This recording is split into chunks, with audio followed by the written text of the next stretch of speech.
Hello,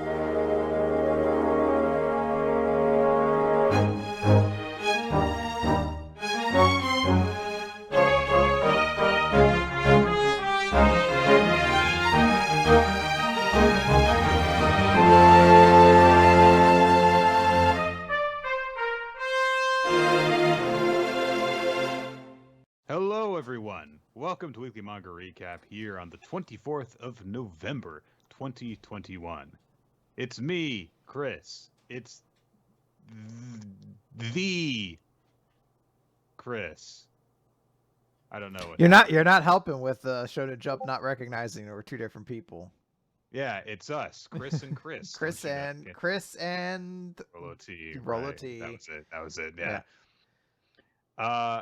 So it is, just to get this, I guess, kind of out of the way.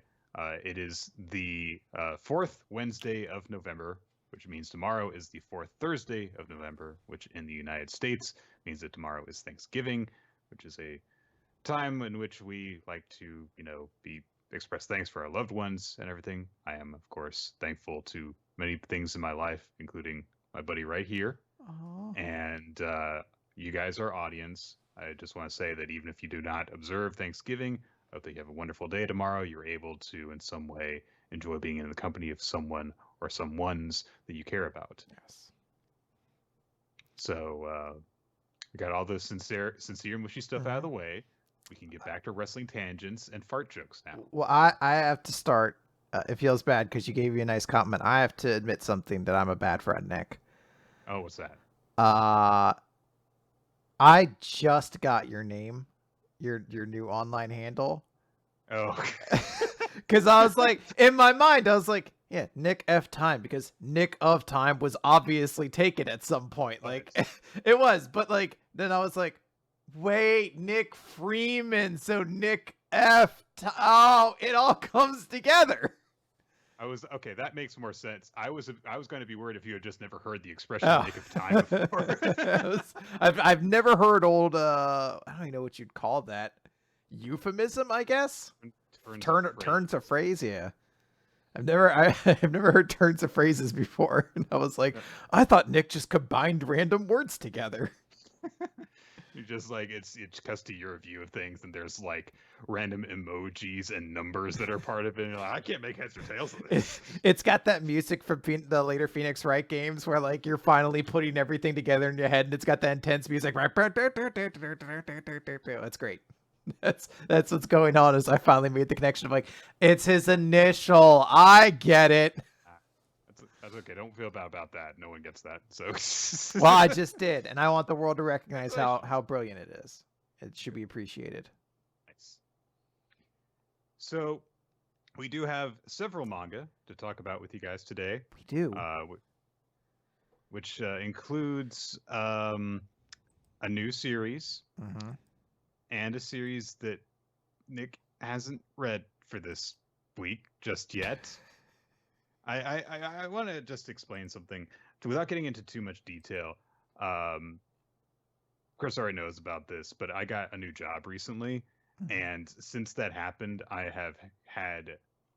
It's kind of just like disrupted the way that I would regularly imbibe manga during the course of the week. So, like when the chapters drop on Sunday, that doesn't change because it's my weekend, and so I'm still waking up and like, okay, a couple hours later manga comes out, or I wake up and manga's already come out, depending on how late I've slept.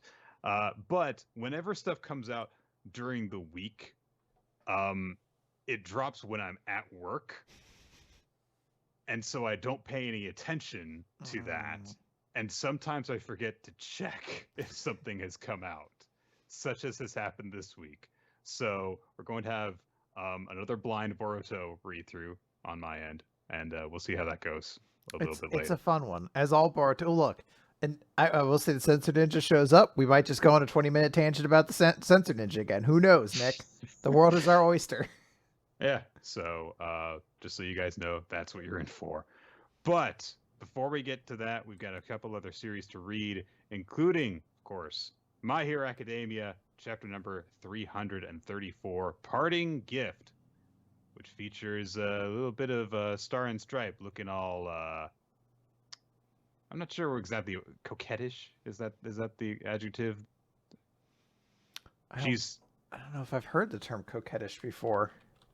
Playful. Coquette, a woman who flirts. Okay. Yeah, I could see you reading it as a little flirtation. In my mind, I read it as like elegant, but in an expression no one has. Like, I don't think I've ever sat there and be like, one eye closed, one eye off to the distance, elegant, look up, serenity. Like, it's a lot going on. I don't feel it. It is definitely one that just kind of makes you stop and go, what is she doing? Yeah, all right. Last time, not Shigaraki, not All for One, killed Star and Stripe. I mean, she's dead. She dies in this chapter. Oh no! But before that happened, he stole her quirk, new order, which she had basically planted a time bomb in. Not a time bomb. Horrible poisonous lava, which revolts against other quirks, and hence she started basically destroying him from within, taking out his quirks and stuff. And her bros are trying to shoot him while he flies away, and of course Shigaraki All for One just kind of narrates to himself like, "Oh yeah, just before I made that Nomu burst, I took its wing quirk." You didn't need to tell me that. I could have believed you had any number of other ways of flying that you didn't need to explain where you got the wings from. But unfortunately, he can't, get rid of New Order.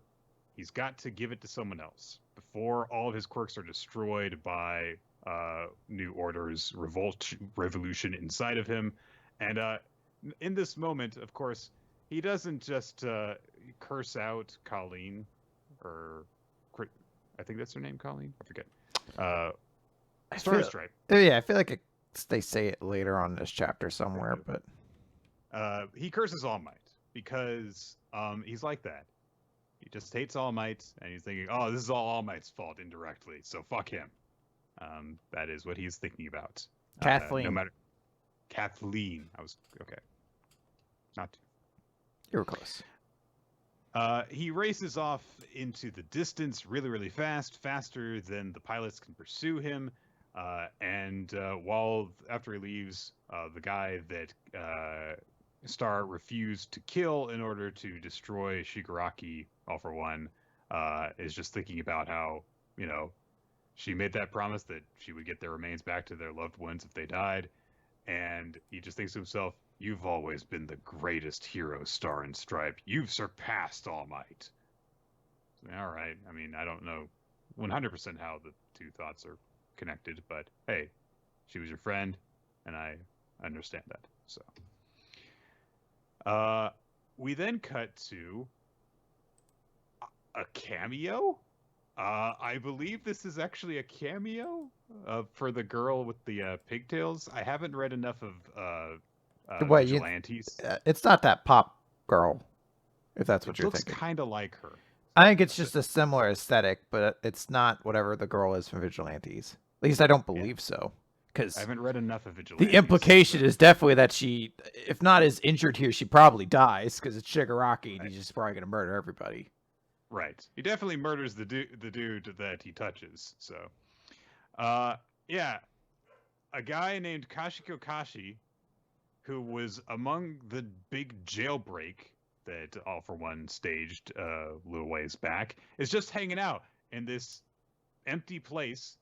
And there's a girl with them, and they're just kind of hanging out. They're complaining about how there's no TV. And they're like, "Yeah, why would we go back to committing crimes after we just got out of jail? I'm going to escape and live free forever." Yeah, I mean, honestly, it's a better attitude. Like, you know what? Instead of going about punching the city like a fucking monster from Rampage, I guess I'll just live the rest of my life, hopefully not being killed or arrested again. Now, granted, he was pretty safe on the second one. The first part of that he couldn't have been too certain on. He certainly didn't expect this be what happened. Honestly, if I were going to hide out somewhere, I wouldn't go. I mean, there's a reason why this place is abandoned. It's because people are in the shelters because that's where it's safe. Yeah. Yeah. Shigaraki, all for one, bursts through the wall, sends all the furniture flying, and is just like, yes, I gotta get rid of her quirk.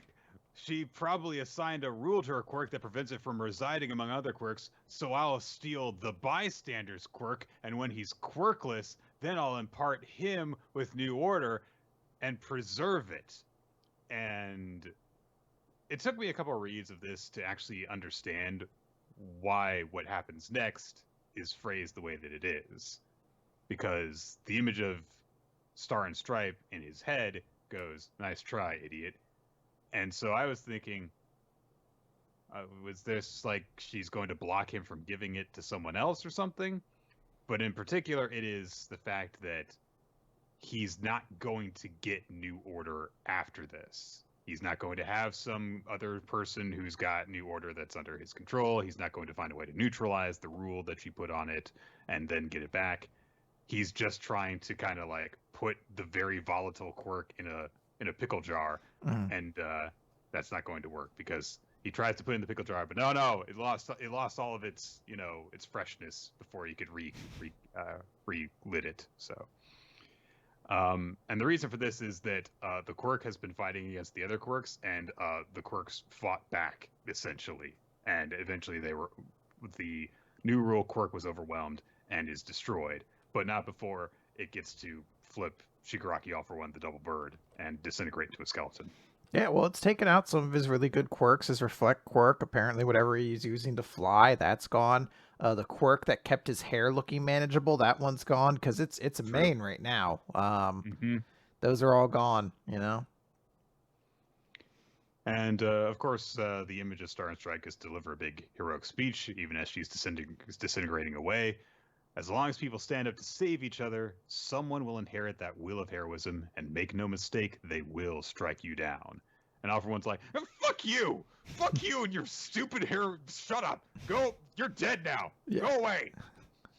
Grrr! Crunch. And then he breaks her face apart. But in that moment, someone else got to hear that speech. Because Shigaraki is there, buried underneath hands, as he always is. Yeah. Hero to you, da, da, da, da, da. True hero, or however the song goes, right? You're closer than you might think. So yeah, hey, Shigaraki is still under there. Here's a reminder. So, we get a quick kind of just like recap of like, hey, here are the consequences of this. People kept on hunting for Shigaraki. The villain had vanished, however, and everyone's sad that Star and Stripe is dead. And as a result of her being dead, the entire world goes, yeah, we're not going to send anyone off to Japan to help you because they're going to die. And Salam, the Egyptian hero, was very upset about this. Yes.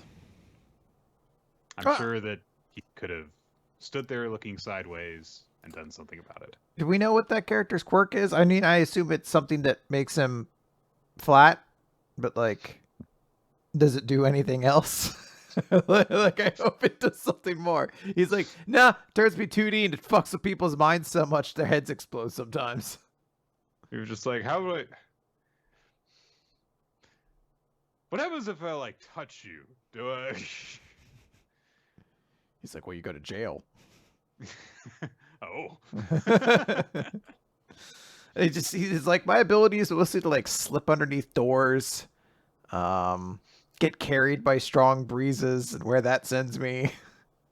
Turn sideways and not get spotted when playing hide and seek. I can hide directly behind telephone poles. Fences. I go right through them. Any fence. So if you got like a picket fence, that's the main motive of defense for your drug kingpin. Boom, baby, I'm in. Yes, I shall always be there to stop crime wherever it may happen, as long as wherever that is isn't too windy, because I will get blown away. As long as it's not around water or too windy. Or just like any like harsh elements. Like if it's too humid, I wrinkle up. Yeah. If it's snowing, I get weighed down by the snow. And don't climb stairs because it's very difficult for me to bend my joints. In fact, horrifically painful. Horrifically. And don't try and feed me food, please, Yeah. because so that is what happens with the State of the World. The, I guess, lead pilot in Star and Stripes' little crew says that her death wasn't completely in vain because all of their planes were recording data from the battle, including biosignatures and analyzing every quirk that was used in the battle. And hopefully that will provide with a lead. And I kind of feel like that all the heroes there are just like, damn it, why weren't we doing this with All for One literally 100 years ago? Analyzing his quirks as he uses them. What a concept. And then we cut over to UA, and it's been 2 days since Midoriya got back to the school now, so he's had time to be forced to take a bath. Hooray. And All Might says, hey, you remember how the deadline got moved up? We could strike that, reverse it. It's okay now. We've got a little bit of time. Yeah. So, I mean, I guess we could have just done this from the beginning instead of having this whole thing involving Star and Stripe. But maybe there'll be consequences beyond just, oh no, we studied stuff. We'll see, I guess. So All Might passes this on, says that they're going to use the time for their advantage, and he says in a big full-page spread of all the important people in 1A looking serious, and we'll take down Shigaraki and All for One. And that's it. Doggo. So, that is it for My Hero Academia.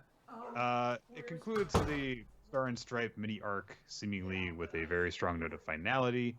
I am kind of still feeling the same way that I did last time about Star and Stripe, which is, just, all right. Like, we're just kind of getting to know her, and now she's gone. But it really feels like this is, if this does not have very easily traceable consequences that feed into the future, then this is going to be an easy thing for you to just kind of like wrap around in a little ball and take it out. So I don't know how I feel about it overall right now. It reminds me a bit of how The Promised Neverland would, with its anime, would just take these entire story arcs and just remove them whole cloth from the work. And you could very easily do that with this. Do you have any thoughts to offer on that? On this chapter? Yeah. I was greatly amused when All Might was like, Cassie, I wish I could have seen her. I was like, really, really fucked you up to know she died, huh? You were apparently like deeply connected to the #1 hero in all of America, and none of it fucking mattered to you. You seem very nonplussed about the whole thing. Like, oh, she's dead? Sucks. Wish I could have seen her or whatever. Oh, well. Yeah. So. There's only so many American characters that he can have strong relationships with. I guess. Look, Melissa Shield and... Oh, what was her dad's name? It was also Shield, obviously, but it began with a D. Davis Shield, or David Shield, I think it was. Yeah, so he was besties with the two of them, but we can't have any other American characters that All Might gets along with. So everyone else, you just be like, "Who are you?" He's like, "I'm, from America. You saved my life." Like, I did. Okay. Yeah, I mean, like, I don't know. This like chapter, beyond being a short chapter, didn't feel like it accomplished a ton. It does tell us like, oh hey, Shigaraki's down there, which I guess is pretty significant, if only because time's passing, but it's only passing because we got stuck in this arc that's been largely relatively pointless. Like, I don't necessarily hate everything that's happened, but I feel like everything we kind of said last week in regards to Star and Stripe as a character still applies. Like, I know this chapter is meant to kind of be some measure of a eulogy for her, but it feels like nothing was really said to actually make me feel sad that she's gone, which... Yeah. I would feel, honestly, probably more negatively about it if it had been a stronger eulogy, as you put it, for her character after we were just introduced to her. Like how with Sasakibe, we spent so long over like what a huge loss he was, and it was like, this guy's been around forever, and I don't remember anything he did. Yeah. So, I think that this was probably the right amount of what a great character, what a great person she was. Anyway, moving on. So It really can just be summed up in that single panel of All Might being like, wish I could have seen her. Like, yeah, I wish she was a better character too. I wish we could have seen a lot more of her. That is going to do it for My Hero Academia. Let's move on to Undead Unluck. Undead Unluck, number 88, Swear by My Heart. So last time we were playing the card game, and Spring was struck by lightning because Fuko has been building up all of the unluck and is now activating it because she can love this UMA. And she starts by saying, I think this buildup of everyone's feelings will one day reach God. And Spring's like, 'twas a mere fluke. 'Twas a fluke that made the lightning descend upon me. Undead Unluck affects those who you love and them alone. It would never work on a being such as me. And Fuko's like, why not? Because you're a UMA? Nah, doesn't matter. Not if I've developed those feelings for you. It's a wonderful thing, but also hard to bear. And several more strokes of unluck are coming your way, and they'll help prove my point that even people could come to love UMAs. It's going to hurt you. It's going to hurt a lot. But I'm very sorry. Yes, I'm very sorry. This is going to be deeply unfortunate. But just like the person who approached you in the past, and we see a moment of Spring, throbbing as the control from God seems to be activating again. But it's like, all right, let's continue this game. And we get Latla's card of the sin of killing my younger sister through my telling of fortunes. And it's like, oh, that's Latla. I'll go do it. Boom. Once again, before Spring gets the card, lightning strikes. And Fuko's like, yeah, it's not a fluke. This is my unluck. And when I come to like someone, whether it's a human or a UMA, I negate their luck. So we see just a string of different cards, and all of them, some kind of unluck strikes Spring. A tree falls on him at one point. The chest shoots into his face. I don't know how. Lightning strikes, and he holds up an umbrella to block it, and it strikes around the umbrella. And then a big rock just falls on his head. They're currently on the top of the Tokyo Tower. I don't know where the rock came from. It's just a big rock. I do love that as it goes further on, it just goes straight into Wile E. Coyote territory, where it's just like, no, things are going to happen to this guy and only this guy because he has the worst luck in the world right now. Yeah. And who has the worst luck in the world? Wile E. Coyote. That's how you go. That's how you demonstrate it. So yeah. We do, to note, get a couple extra teases to characters. We get Nico's. Those days of my youth I had spent in love with an unsleeping princess I could never, ever forget and suffer through the present. So kind of giving more credence to the idea that Nico is unforget, and probably has some very tragic thing there. And we also get Miss Yusai, who is he who is undead has taught me very well in the shades that love takes. I shall search for a way to aptly repay the favor. So a little tease to those characters to look forward to. Finally, comes down to the final card. And Fuko is pretty much just like, yeah, look, people can fall in love with UMAs, and UMAs could do the same for people. Spring's like, no, yeah, that's nonsense. UMAs hate mankind, and mankind hates UMAs. We're bound to negate each other, and so shall the mortal world be. It doesn't work. These are very things decreed by God, for those are the rules. And Fuko just asks, if those rules really exist, then why are you in so much pain? Spring is caught off guard by that. She says, all right, let's continue. The next turn will bring the final stroke of unluck. It's 6 cards apiece. There's no need to guess at this point. It's just touch the one card that's left. So Spring's like, all right, before it might have been a little advantage for you, but now I just have to beat you to it. Like, it's fine. I can do this. And Fuko's like, I see. The card is meant for it's meant to kill the UMA bound by God that you've become with a stroke of unluck. So here goes. And we get the little poem thing. On a day in spring, those unbreakable teachings that I came to learn. And we cut back into a flashback as a Shin of the past was meeting with Spring, and it's just like, oh, you want to play with the villagers? Like, oh yeah, I'd love to, but they fear me. They flee as soon as I show them. Like, well, you have made a name for yourself as the Blossom Demon of Misfortune, after all. So that sounds pretty badass. I kind of like that. it is pretty cool. Don't get me wrong. Print T-shirts with it, but we gotta do a face turn for you. So here's what we're gonna have you do. You're gonna punch Baron Corbin in the face. I'm pretty sure he's the one dude everyone hates. So if you hit him, everyone's gonna start cheering you. We're also going to team you up with CM Punk in Chicago. You'll definitely get cheered there.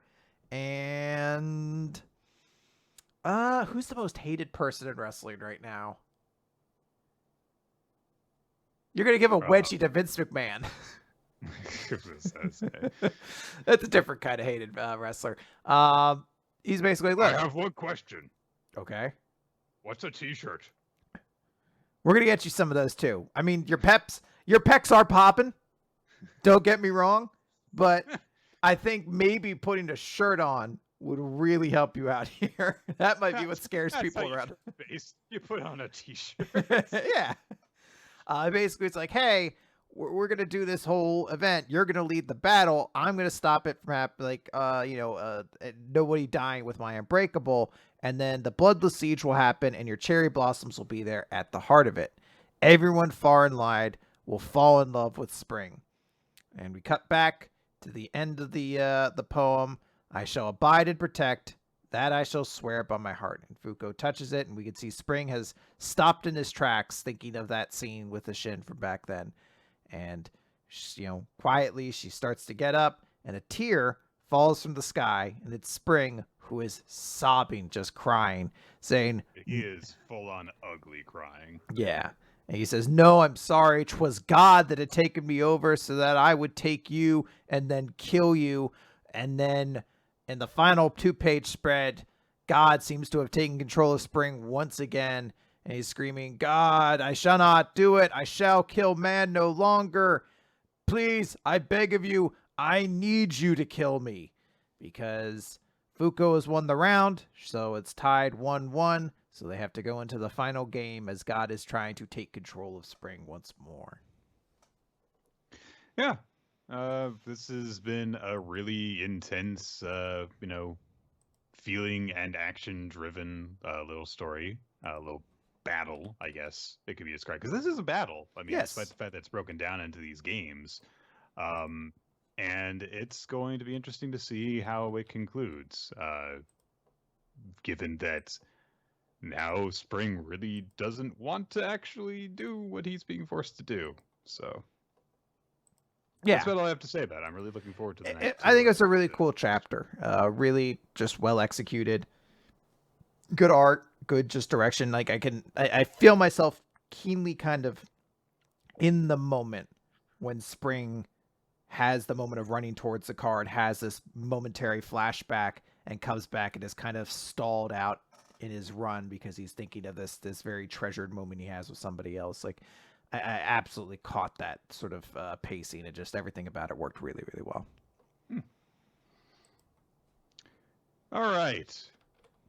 So, next we're going to talk about Boruto.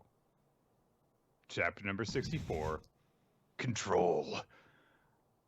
We get a cover image of Shikamaru, who's wearing his comfiest weekend wear, because that is a loose, ill-fitting coat over a onesie.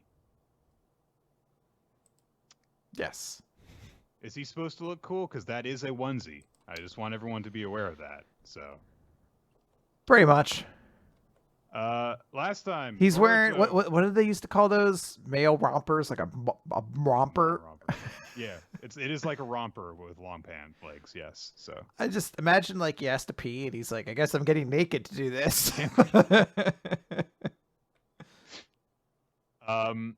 Last time, Boruto and Kawaki were facing off against Code, who said he was going to kill Boruto, but not Kawaki because Ada likes him.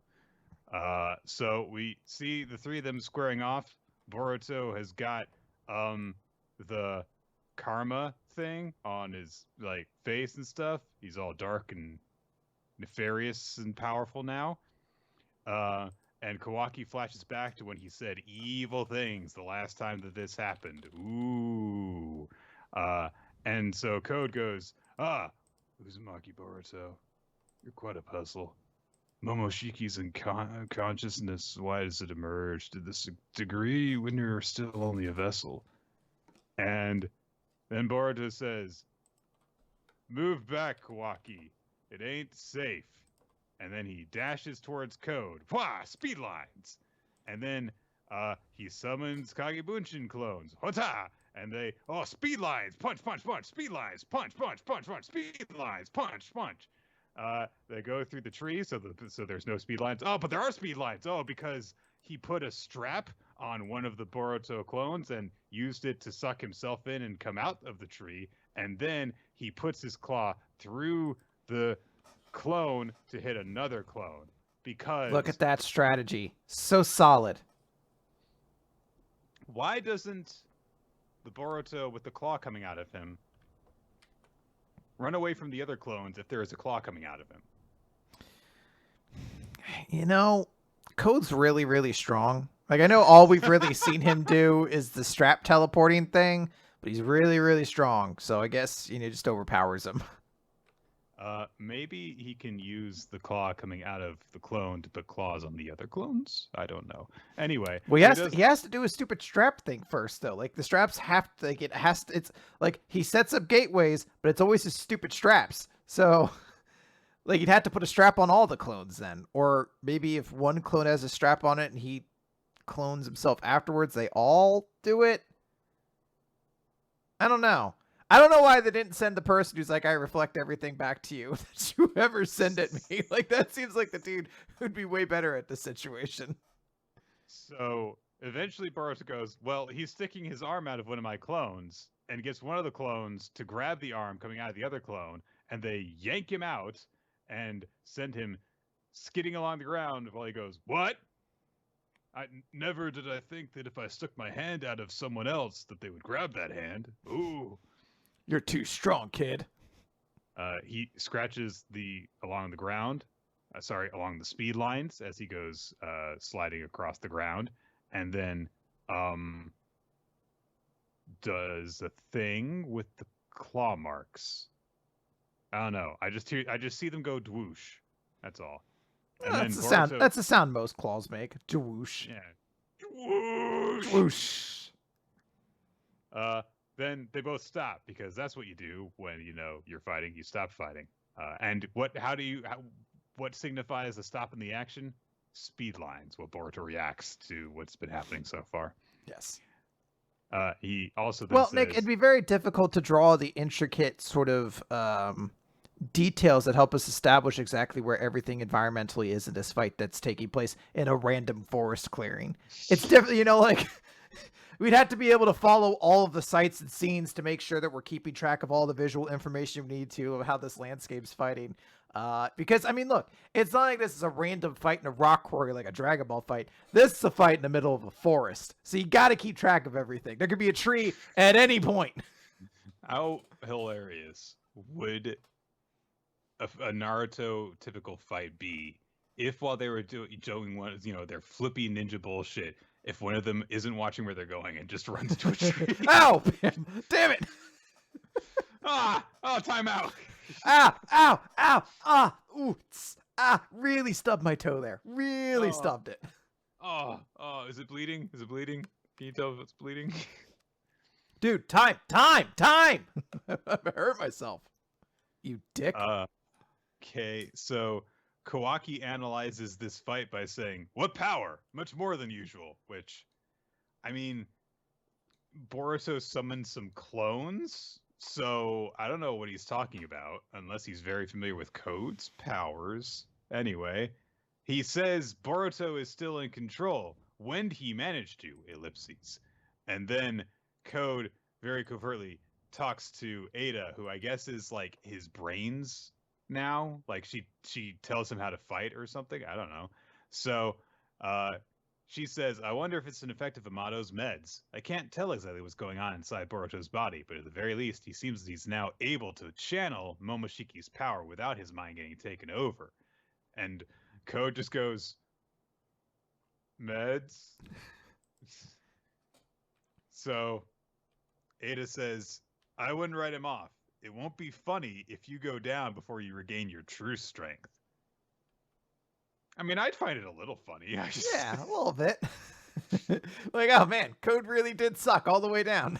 And we're just like, no, how could they kill off the best character? He just got taken out like a goober. What the fuck? After so long of building him up. All right. So we cut back to Konoha at that moment. Oh, we're getting to the good part. So Ino's like, huh? Boruto's chakra? Because presumably Naruto has told them all to trace Boruto's chakra. And he says, yeah, forget about Kawaki's. Switch everyone over to home in on Boruto's chakra. A few dozen clicks around the village. Stat. And he says this while he is in a meditation pose, and some of his other clones are in meditation pose, which indicates he's going to be doing some sage mode stuff. To me, since that is, you know, how he would do that shit. Censor Ninja guys, I'm so sorry, Lord Seventh. I swear I had my eyes on. Which is so funny, because at almost no point did you have eyes on these two children.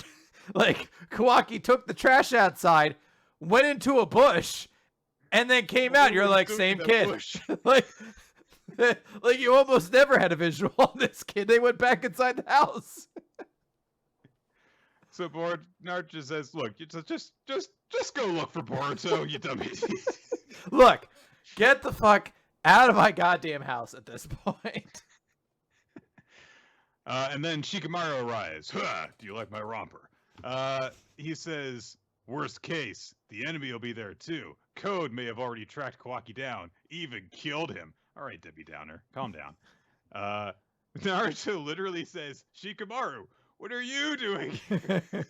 He is your top advisor. Why do you need to ask him that ever? How did you get into my house? Like, first of all, I'm on your fence. Second of all, I feel like I should not be a question we have to ask each other. I come over for brunch every weekend. You've contemplated giving me your spare key, but then I keep having to remind you, I'm a ninja, I don't need it. That would do nothing. Your locks are child's play to me. Also, did you know that your foster son went out into the middle of a bush and just waited there and then walked out, and this censor ninja guy did nothing? Yeah, I found that out. Yeah, I was watching that happen because I live next door to you. I can see you through my window. By the way, for the love of God, a curtain, something in your bathroom. I have kids too, okay? This is something, I don't know why your window in your bathroom goes down to exactly crotch level, but that is a bad move. Please, for everybody. In fact, it's below neck level for you. You can't see out of it, but we can all see what's inside. Is it like a genjutsu? Are you fucking with me? What's going on? I could cast genjutsu? Maybe. I don't know. I don't know. I don't know what you do anymore. You're confusing me. All right. So Shikamaru says, well, I can't let you go alone because you don't have Kuroma's power anymore. So you're a weak bitch now. So his exact words. Naruto says, are you telling me to abandon the kids? No, he said he's going with you, you dummy.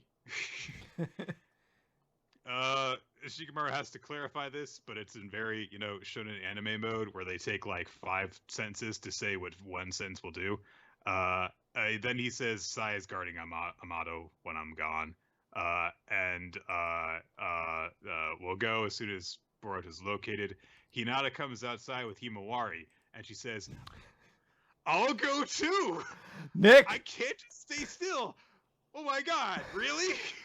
It's happening! Hinata's a ninja? It's happening! Naruto turns to her and says, no way!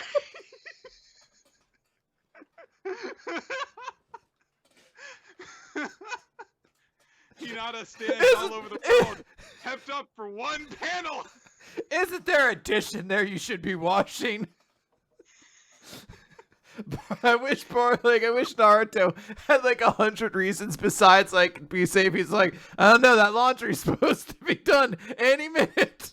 Someone's gonna need to make sure it gets in the dryer. Honey, go back inside and make dinner. We ate already. Make tomorrow's. Tomorrow's dinner. Then get started on something. Chop. Our kids are depending on it. Honey, you'll be more useful at home vacuuming. She's like, but I already vacuumed today. He's like, I know, you're not very good at it, which is really mean to imply why you're not going to be that useful in this mission. Every time something like this happens, I'm sure that there is some sort of fan work that gets inspired by Hinata being an unsatisfied wife, because Jesus Christ, like, for the most part, I feel like, oh hey, Boruto shows us that Naruto's come a long way. He's matured. He still barely recognizes his own wife. It's like, I want them to be like halfway to getting towards code, and they're like, oh man, there's so much around here. I wish we had like a Byakugan to go see through everything. Yeah, but Neji died in the battle. They're like, we lost the only one we have. They're like, you have 2 family members at home who can do it. Lee. Oh, can Boruto do it too? No, but Hinata's got a sister. Oh, that's right. And an entire other clan too, I should clarify. I'm sure someone else is in fighting condition in it. But after Neji died, their whole family became housewives. Every single one of them. The men, especially the men. Yes, especially the men. Oh my god. I know. I had no idea that this happened, but I know you've been waiting for it. I was really glad we didn't get this chapter last month, because I know I made a couple jokes about Code not respecting women, but it would have come off really bad if it was also in this chapter where Naruto just tells the only other female character in his life to be like, stay at home with the children. We need you here. Like, I don't know. Don't you have like 700 ninja whose sole job could be guarding Hinawari right now? I don't like... Don't worry, we'll just... And Naruto's like, well, I guess I could just leave the censor ninja here. I'll watch my kid. I'll watch him. I'll watch you go. Yeah, that should have been what he said. He's like, censor ninja, you could watch Ina Warrior. Like, look, No, I'm not even worried about a monster or a ninja killing her or something like that. I'm just worried that this dumbass is gonna like drop a jar on her head or something like that, not notice it for 35 minutes. He's like, I still censor Sakura, so she must be fine.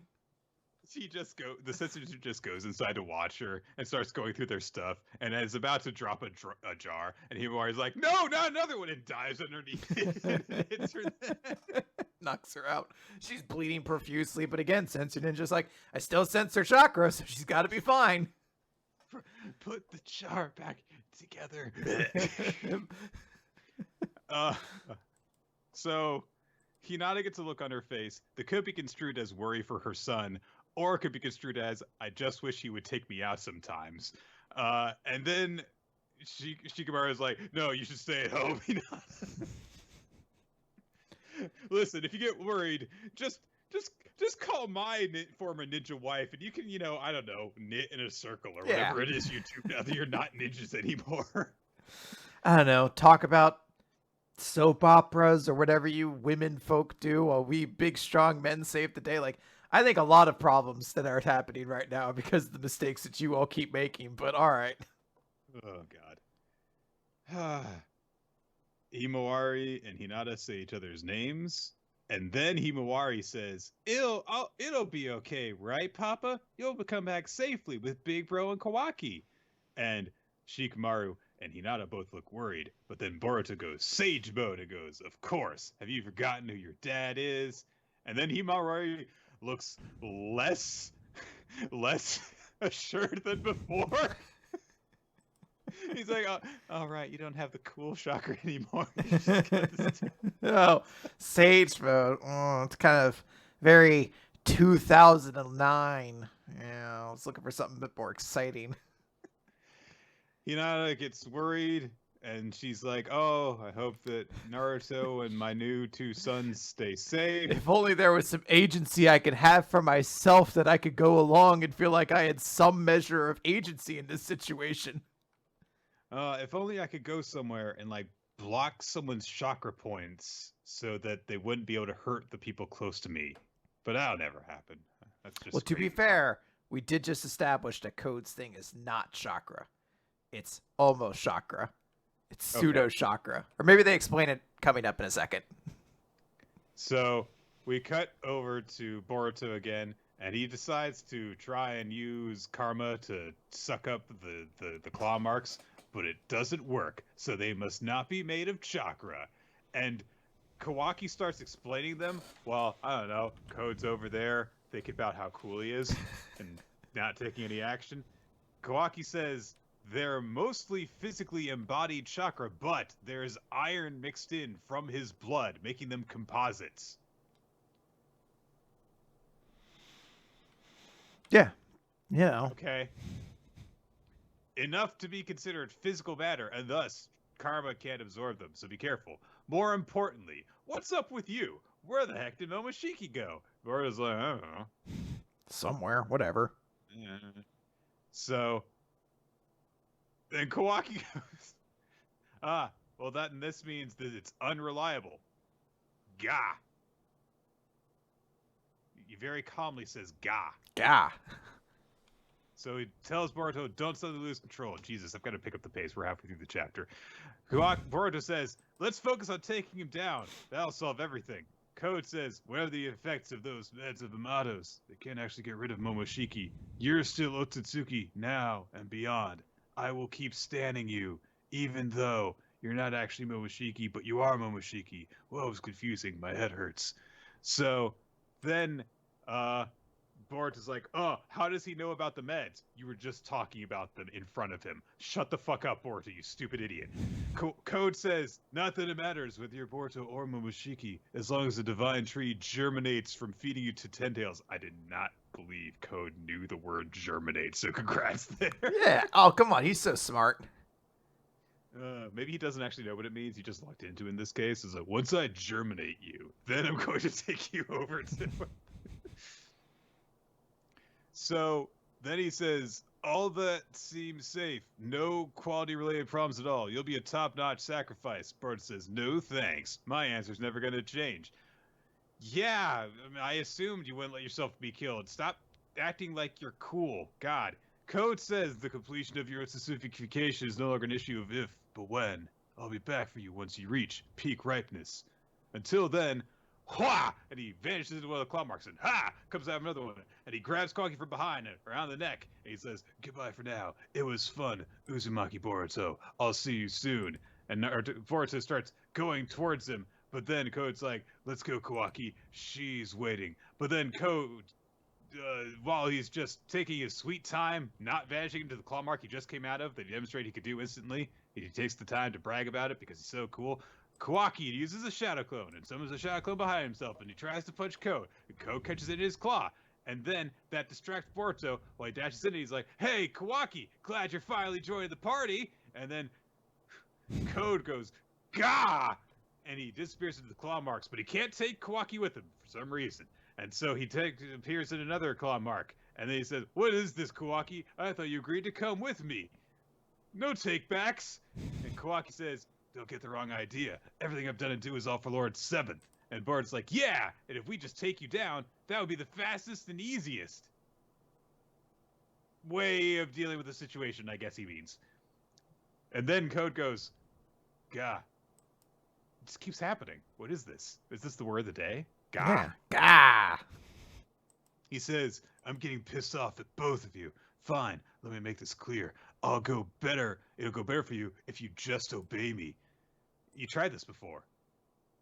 You tried that before. Whatever.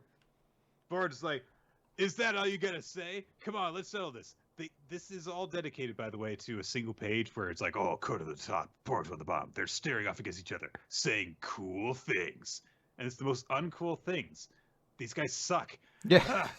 Look, I appreciate Boruto truly encapsulating just how bad smack talk 12-year-olds actually are, where they're both just like, you should just sit down, listen to me. Oh yeah, let's settle this then. Like, and they don't, like, all it needs is one of them to start using the N-word or something like that to really just capture that feeling of being on Xbox Live all over again. Like, I'm gonna own you. You're gonna obey me. I fucked your mom last night. Like, no, you didn't, because she doesn't like little boys. She likes big, strong men like me, but I don't fuck my mom. You're a weirdo. That would have been way better than what they said. My mom likes getting fucked by big, strong men. Like my dad. Like what? I'm glad that your parents have a happily sex life, I guess. Anyway, so my point is, if you've ever stopped and gone, man, the people who are acting like they're in Naruto sure are cringy. Yes, it's because Naruto has always been cringy. Like, yeah.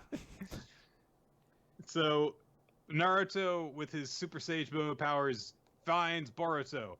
And then he's like, but there's someone else there whose chakra I don't recognize. So, Shikamaru's like, well, it's probably code. Ino, are you there? We know where Boruto is. We're gonna go there. And then, so bye, Ino, I guess. Maybe she'll show up later. I don't know. Naruto's like, all right, let's go. And Shikamaru says, Naruto, that sage mode of yours, you can't sustain it for that long. How long do you think you can use it? And Naruto says, don't worry, a lot longer than before, actually. Call it the wisdom of age. Or you practiced with it. Whatever.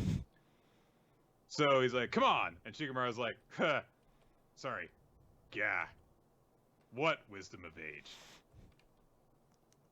I'm going to see this everywhere now. Like, has this just always been a thing in Boruto? Maybe we just ignore it. Maybe it's just like it's always just been a filler thing, and I just didn't notice until now.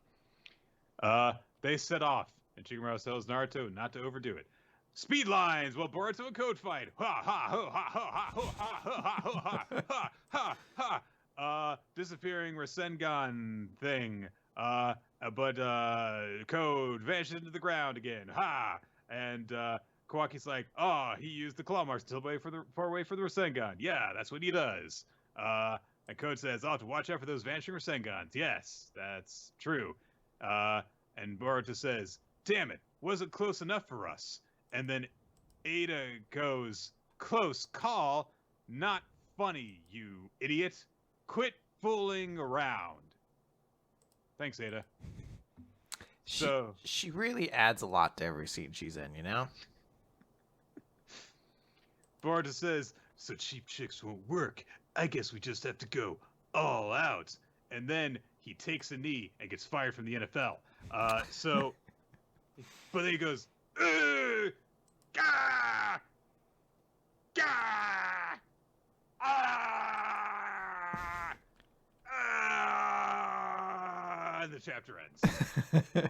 And Boruto dies. It's an edgy way to end a chapter and a series. Because it is called Boruto, so the series ends as soon as he dies. Yes. Which is why Naruto is technically not ended. It's still going on because Naruto's still alive.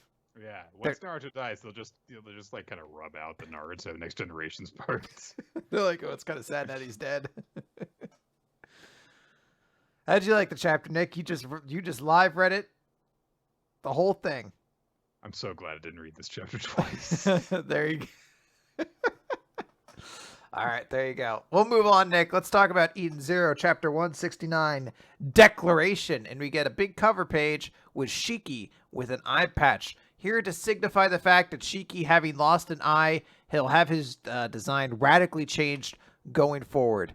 We open the chapter. He removes the bandages. He has a human-looking eye underneath it. Never mind. I guess that was our Elseworld what-if scenario. What if Shiki had an eye that was robotic or was an eye patch covering, I guess.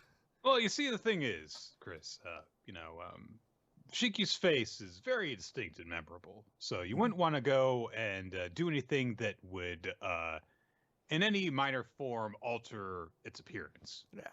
Well, there's a lot of distinct changes, too. Like, a lot of distinct details you may not even realize are more important than you think, but perhaps we'll have to get to that. Mm-hmm.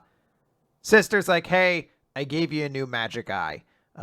It also has X-ray vision because he can see underneath all of the girls' clothes. And that's one of those lines that's just there because Hiro is horny. Maybe this comes up later down the line, but I feel like this will never come up again, that Shiki's eye can see through clothes. They're like, hey, yeah, now your body's part mechanical. And he's like, yep, so now I'm a member of the O-Tech Club too. And a bunch of characters just smile at each other, because that's how Hiro does group shots. Just 7 different characters fucking smiling. I guess Jin technically says it's just an eye, you guys are overreacting. But that might be him being like, just because you have a robot eye doesn't mean you went to robot ninja school. That's a different thing. What were we supposed to think that Shiki would be down about having an artificial eye for some reason? No, but I guess yeah, like I don't that would never have crossed my mind, but I guess it's their way of saying like, oh, robots and humans are more alike than we think because he has a robot eye now. Yeah, but that's not what he says. Yeah, I know, but I don't know if O-Tech's really specifically a thing in, like, I know it's probably a thing and I've just fucking forgotten it at some point, but like I'm gathering like, yeah, you know, I'm a cyborg too, like Jin is, and Clean, and I don't think Kimura is. I don't believe anyone else in the crew is. Okay. Anyway, we cut over. Weiss is taking a bath. Someone comes in. He immediately is like, ooh, it's a sexy lady, so I'm going to get to see boobs. Instead, it's Laguna, looking real nice. Yeah, look at his boobs. Yeah. Anyway, Weiss is just disappointed and then eventually goes on to say, hey, why didn't you go back to Oasis? Laguna's like, because they kicked me out. Have you not been paying attention to any part of my backstory? I'm not allowed to go back there. So Weiss is like, so you had to move in with us? And Laguna takes this opportunity to explain his backstory. See, he was an actor before he joined Oasis, and it was a small planet, and he was in an acting guild with a friend of him named Harold, and they were best friends, and they talked about all their missions together, and they were the greatest actors in the cosmos, and they were going to perform in the biggest theater one day, but then Harold died, and he's dead. No, Harold! And now he's gone forever, and that was the reason why Laguna joined Oasis, because he realized that all of his tears were just an act at this point, and that there was nothing fake about real people dying. So I was so much of an actor, I was only playing a part of myself. Am I crying more than I need to? What does my face look like right now? I was actually calculating how I should be crying, and I don't do that anymore. And I don't know if Hiro understands how acting works, because none of this seems to make any sense to me. Like, you should probably still be thinking in certain roles, how am I crying? Because there are absolutely wrong ways to cry depending on the scene, but whatever. So 2 things, and I think that it's going to be the second thing more than the first thing, but it appears to be a somewhat of a combination between these 2 things is what I think is what's going for. The first is that sometimes when you experience a heavy loss, people find that they don't react the way that they feel that they are supposed to, which is this is because everyone reacts to a loss and grieves in different ways, and sometimes in different way. The same person will react differently to different losses that they have. So, for example, if someone really close to you dies and you're like, why am I not sad and crying all the time? It's because you're just not processing it in that way at that moment. There may come a time when you do cry over them. There may come a time when you just grieve for them in a different way. Just because you are not crying uncontrollably does not mean that you do not care about that person. You do not care about the fact that they're gone from your life now. But the second thing, and this is, I think, the bigger thing, is that what he is saying is he was so drawn into acting that he was obsessed with controlling the way that he appeared and the way that he behaved, to the point that he could not act genuinely. He could not be true to himself when something devastating happened to him. He was still in control of what he was doing, even in that moment. And that's an interesting idea, but 100% I agree with you. And I was going to bring up this point about this scene. I like the idea behind it, but it is stated incredibly awkwardly. This is definitely a thing that I think if we had gotten like a chapter to see it happening, then it would hit a lot harder to see Laguna not being able to actually mourn the loss of his friend genuinely because he was so caught up in his own thing. Yeah. And I do like the idea of a person who has an I am an actor gimmick who can't really tell what their true self is because they're so drawn into that. That's an interesting idea. It is stated incredibly awkwardly during this exchange. Well, not exchange, this monologue. Yeah. Info dump. So basically, Laguna is continuing, like, I joined Oasis, and you know everything that happened to that. And Weiss is like, why did you tell me that backstory? And Laguna says, even after I gave up on becoming an actor, I was constantly playing a part. The part of an unemotional man who's sworn vengeance on the Empire. And Weiss is like, you know that's not an act, right? Laguna doesn't follow that up. He says, but I don't need to play that part anymore. So I've thought about what I want to do. And what I want to do is to help you guys. You and your crew defeated the Empire. I want to be the waters that take you down the path you're meant to go. And it is basically the exact same motivation that Jin had for joining the crew alongside Clean, where they're like, we want to be the wind that carries your ship forward. I guess at some point they're going to find the person who's like, I want to be the fire that shoots your engines down the path of destiny. I want to be the rock that you stumble over on your way. Wait, hang on. I want to be the space rock that you don't collide upon, but rides alongside of you, perhaps create a gravitate. You know what? I lost it. Hold on. I'm going to enter the door again. And you're going to be like, maybe it's a sexy lady. And we're going to start this whole conversation all over again. This time, I think like a meteorite's definitely the allegory I should be going with, right? Yeah. Just, all right. I'm going to open the door. You think it's sexy lady. Go. And action. Wait, damn it. I'm still obsessed with acting. Oh, God damn it. We cut over and we see Hermit saying, I'm looking over these old logs. The Eden Zero left the Sakura Cosmos, passed through the Ao Cosmos, and then it made it to the Cade Cosmos. And I presume that is where they're going to be going. But Shiki pops in on the Spacecom and is like, everybody, listen up. The Eden Zero is continuing its quest to find Mother, and that is our ultimate goal. It's not going to change. It's our dream to make it to Mother, something no ship has ever done before. But while I was fighting that war, it hit home. I learned how dangerous Ziggy is to this universe. He also says, how dangerous Grandpa? No, how dangerous Ziggy is to this universe.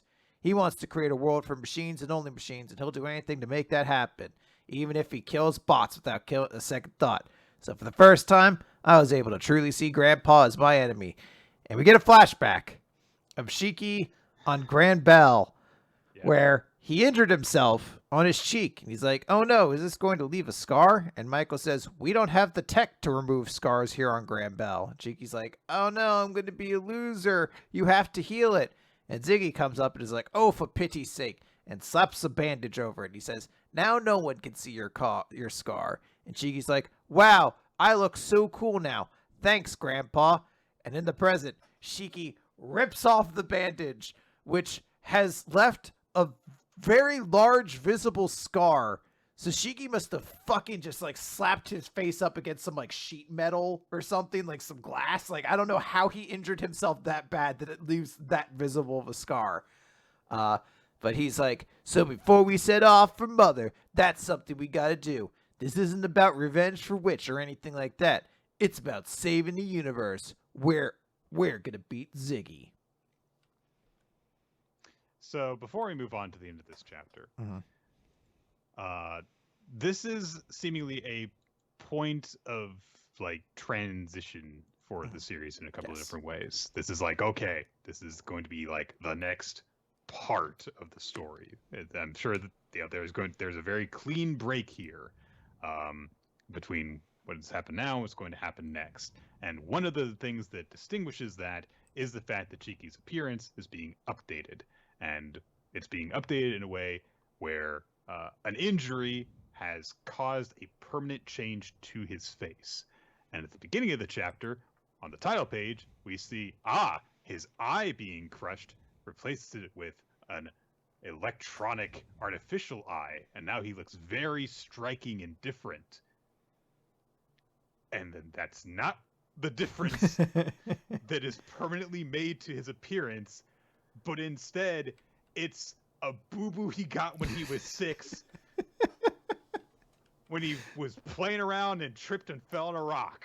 And that's the big important facial injury that we see the results of forever and ever from now on. And you know what? I always would forget that Shiki had a bandage on his face. The fact that he meaningfully removed it says nothing to me. It can't be stressed that the deep motivation behind this is one time Shiki wounded his cheek as a child and Ziggy put a band-aid on it. And that is the entire thought process. Like, I obviously understand that there's more to it of like, this is when I looked at him as a grandfather. I always kept this bandage on because I thought it was cool. Now I no longer see him as my grandfather. He's this monster, has to be stopped. So I will reveal this wound to the world and go forward chasing this person who must be stopped, who was so important to me as a child. Like, I do get that. There had to have been a better backstory you can create there than Shiki injured himself on something. And thus, Ziggy walked up and was like, oh, shut up, and slapped a band-aid on his face. I mean, there's so many different things to say about this point. I mean, I understand that if you want to give like a distinguishing facial difference thing, then yes, having a black artificial eye is a time-consuming thing to have to draw over and over and over and over again. Instead, drawing just Shiki's face, but with a scar where the band-aid used to be, is much easier and helps you to do it repeatedly. I get that. I'm not knocking that choice. I'm knocking the decision to show you what that would be and then take that away for something much more underwhelming. Now, even if you wanted to go with the facial scar thing, that could be fine and be more effective too if you had at any point drawn attention to the bandage he's always wearing before this point. Like I said, I constantly forget that that is like the one thing that Shiki like has on his face all the time. If instead of it being introduced haphazardly, 3/4 of the way through this chapter where Shiki takes the band-aid off as to why he wore the band-aid, what if when, say, we wanted a demonstration from Shiki like in chapter 2, we get a moment where Shiki, insists to Rebecca, no, they were my friends, and my grandpa was really, really nice. And we see this extended flashback where Shiki falls and hurts himself, and this big, scary robot shows up, and he's very gentle and kind with Shiki, and he puts the bandage on him, and you focus in on that and show that in times when Shiki was scared or hurt, that this big, scary-looking robot who had a reputation for terrorizing the cosmos was very gentle and caring. And then you can draw a contrast between that and when he gets way more terrifying and evil again, to show why Shiki's changing for this way, which is the point of why we see the flashback and why he's taking it off. That's what it is meant to represent. And I think that that is a perfectly fine thing to show why he does that. But you can't just throw it in here at the last minute. It's like, and this is why the band is important. Yeah. Just sow the seeds a little bit ahead of time.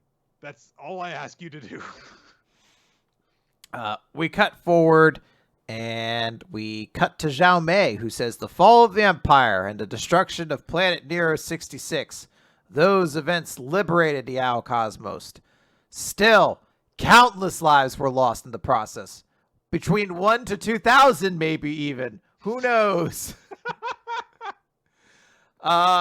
They note the Union Army took over Nero and are trying to put a new administration into place.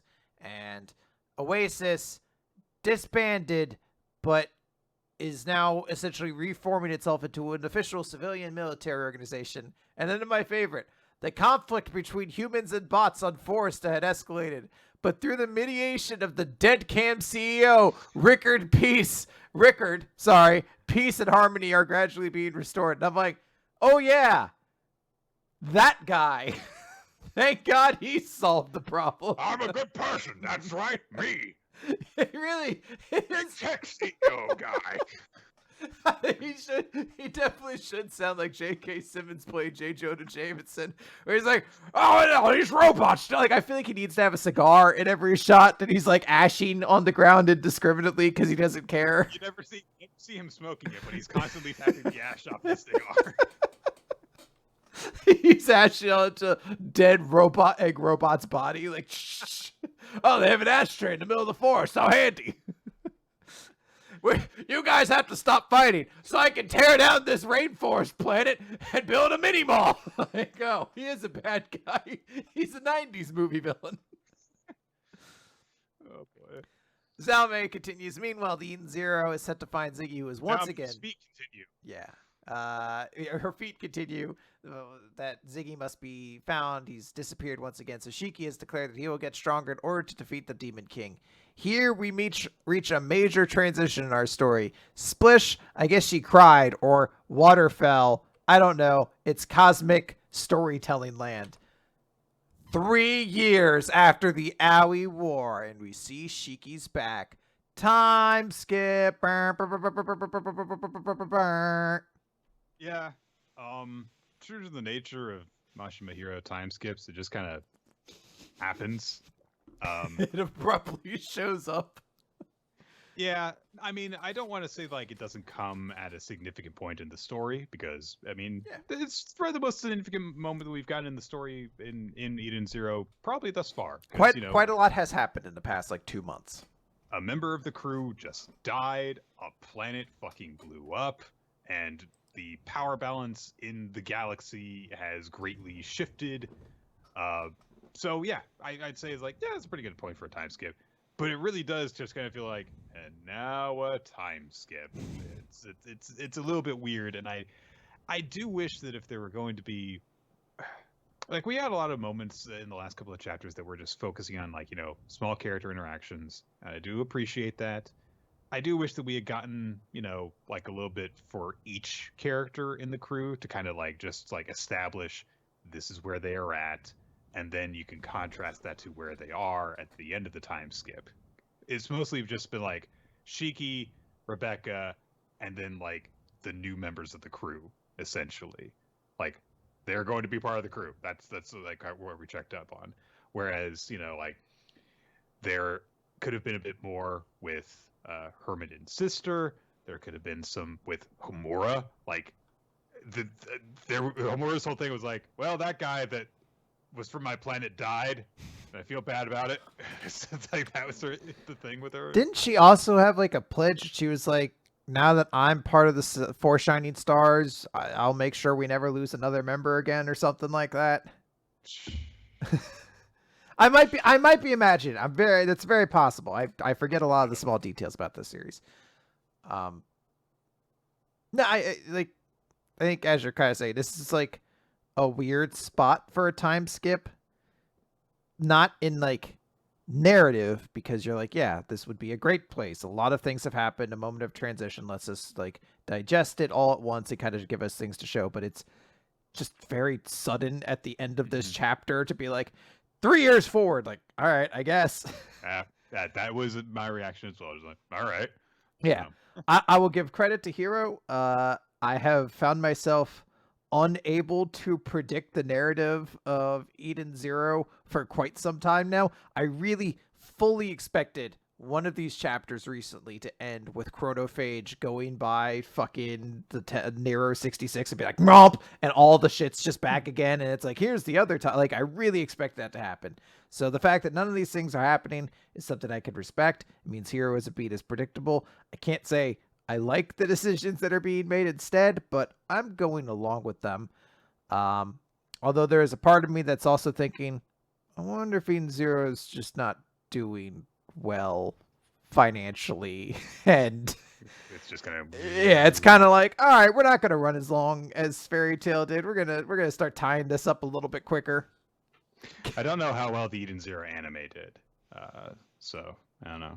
From what I understand, sales of the volumes have been down since Fairy Tail in comparison. Let's talk about Ayashimon, Chapter 2. This monster battle stuff is intense. I'll admit, I have read this chapter, but I don't think any of it lodged in my brain when I read it. So, yeah. We get a bit of a recap of the plot. Yakuza boss, who was an Ayashimon, died. There are new powers at work, and there is all these different families who are splitting off, vying to be the next leader of the gang, and there's a war over it. And so in that moment, oh gosh, I forget her name, the girl. Oh god, it's too early in the series for me to remember characters' names. Girl boss says, the only two members of my We gang... can't call her girl boss! Says that the only two members of her gang currently are the two of them.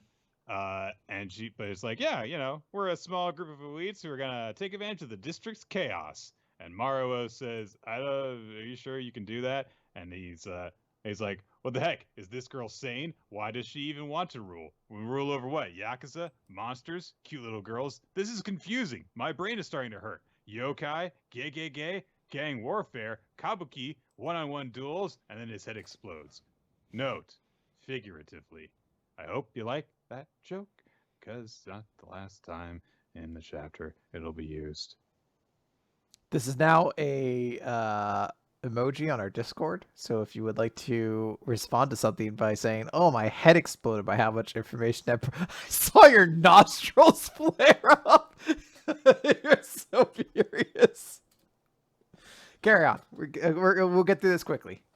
This might actually be the thing that our server has done that has pissed me off the most. Even getting themselves a full channel to discuss VTubers? That's fine. Shit, alright. They just do it over there, and I don't go in the channel because I don't care for it. But I'll see people using the fucking stupid-ass fucking this series thing all the time now. Ah! All right, so Maruo dances off. He does like this while it talks about how hyped up he is. And then they're like, all right, we got to go and crush Shinjuku's border guard. Let me explain that. She explains that. And she says, there is a guard on the grounds, Hashihime, and which basically sounds like chopstick princess in Japanese. So it's a pun that I don't understand because language barrier. But yeah, yokai Hashihime shows up. It's a big old Kijin with big hooved limbs and a flaming mask skull thing. So Maruo's like, all right, I gotta beat her up then. It hits him in the face. Pop, pop, pop, pop, pop. He goes flying. And he's still alive, obviously, because he's the main character. But then Hashihime removes her mask, and oh no, it's a hot woman. Well, I guess this is going to be everyone's favorite new series now, because there's a hot, badass lady in it. Ugh. So, Hashihime starts talking with Urara. That's her fucking name, Urara. And she says, returning to Shinjuku with a mere human like him, that is the height of foolhardy recklessness. But then she gets down on one knee and kneels and says, pardon my presumption, but please turn back. And so they start striking a conversation because these two know each other. They go way back. Hashihime used to be her chaperone, or in service in some way to Urara's family. And they exposit on things in a way that two people aware of a situation would. Where she says, that day when I got the news of the chairman's passing, I made the personal decision to take you out of Shinjuku. I did it because I knew you were precious to Chairman Kyo. I was your attendant and you were precious to me too. I wanted you to live a life far away from this world. Let me guess, is it doubt that's brought you back? Are you hoping to find the truth behind your father's death? And then Urara gets really scary, looking, and goes, kneel! I gave you no permission to rise. This body I inhabit is young, but I am still an Oni. My kind have been divinities of the spirit realm since ancient times, and you have your doubts too. I know you do. Kyo, my father, his death was unnatural. Someone murdered him. But what I want isn't the truth. I want revenge. Urameshia, woe unto them. Can you imagine my helplessness? Forbidden from attending his funeral, hearing about his death only via the news. Woe unto his killer and unto the syndicate for failing to protect him. I came back to Shinjuku for a single reason. She already said that. She started to repeat herself. So she's not good at making speeches. No. Who is, really, when you think about it? I don't know. You can take classes for it, though. So, she says she's going to kill all the murderers, and she's going to destroy the MS Syndicate along with them, which surprises Hashihime. And then Urara says, it'll be my final parting gift to him, telling me to go off and live a dull life without selling the score. Maro is fine. He comes up out of the pond, I guess, that he was knocked into, and he's like, oh man, you hit me hard. This monster battle stuff is intense. This is totally that fight. Kenshiro versus Devil Reborn. Go read other manga, people. Don't read this one. Read better ones. So, Hashime puts her mask back on, start fighting again, and she's like, this will convince Ms. Urara to give up if I beat her supposedly strong dude, and starts punching him with her hoof fists, knocking him into stuff. And Maro goes, ow, yeah, she's really good. I can't overpower her. I'll have to use my head. Here I go. And he runs into her and just punches her arm off. Hata! Super smart attack. This is a smart thing. I punched you in a different place and just blew your fist off. And Hashihime is like, what the fuck? Did it catch a giggle out of you? No. Okay. Sorry, was it supposed to be funny? Was it supposed to be funny? Did the series tell a joke? I can't fucking tell. Anyway. I thought it was funny. Maro goes on about stuff he read in manga because he's such a great character with great depths to plumb. So then he's like, what, you want to fight more? I'll fight. Hashime is like, let's keep fighting. And they start punching each other while Urara monologues to herself. And she's like, yeah, he's really, he's not normal. He's strong. And there's something that's different from Ayashimon and from humans about him. I don't know exactly what it is, but because he's so different, he catches his opponents unawares. And if he ever gets caught too hard to handle, I'll just dispose of him. Okay? There's something that I think is meant to be ironic about that she's like, wow, Ayashimon really underestimate this guy, but if he ever gets too uppity, I'll just dispose of him. Whatever. They punch each other so much that the greenhouse, that they're in, breaks apart. Hashime is knocked on her ass. And then Urara is like, thanks for your devotion, Hashime, but I'll be on my way now to pay my respects to the departed. Sarcasm mode. And Hashime is like, that kid's an expendable pawn to you, isn't he? Just as I was. And Urara looks all evil while saying, and does that upset you? And Hashime says, no, I'm actually proud of you because you've grown strong, miss. Frighteningly so. And then she's like, hey, you kid who just beat my ass. Listen to me. Shinjuku is a really dangerous place, so you should stay alert because view everyone around you as an enemy. And don't forget these names. The 4 most dangerous groups in Shinjuku. The new Enma Syndicate, led by the 2nd chairman. He is far more vicious than his predecessor. Then there's the Todoroki Alliance, which has all the fangirls in it. Like boring people. A collection of biker gangs who split from the syndicate. And then there's Ayakashi B-Stars, which are 2 more interesting series than this one.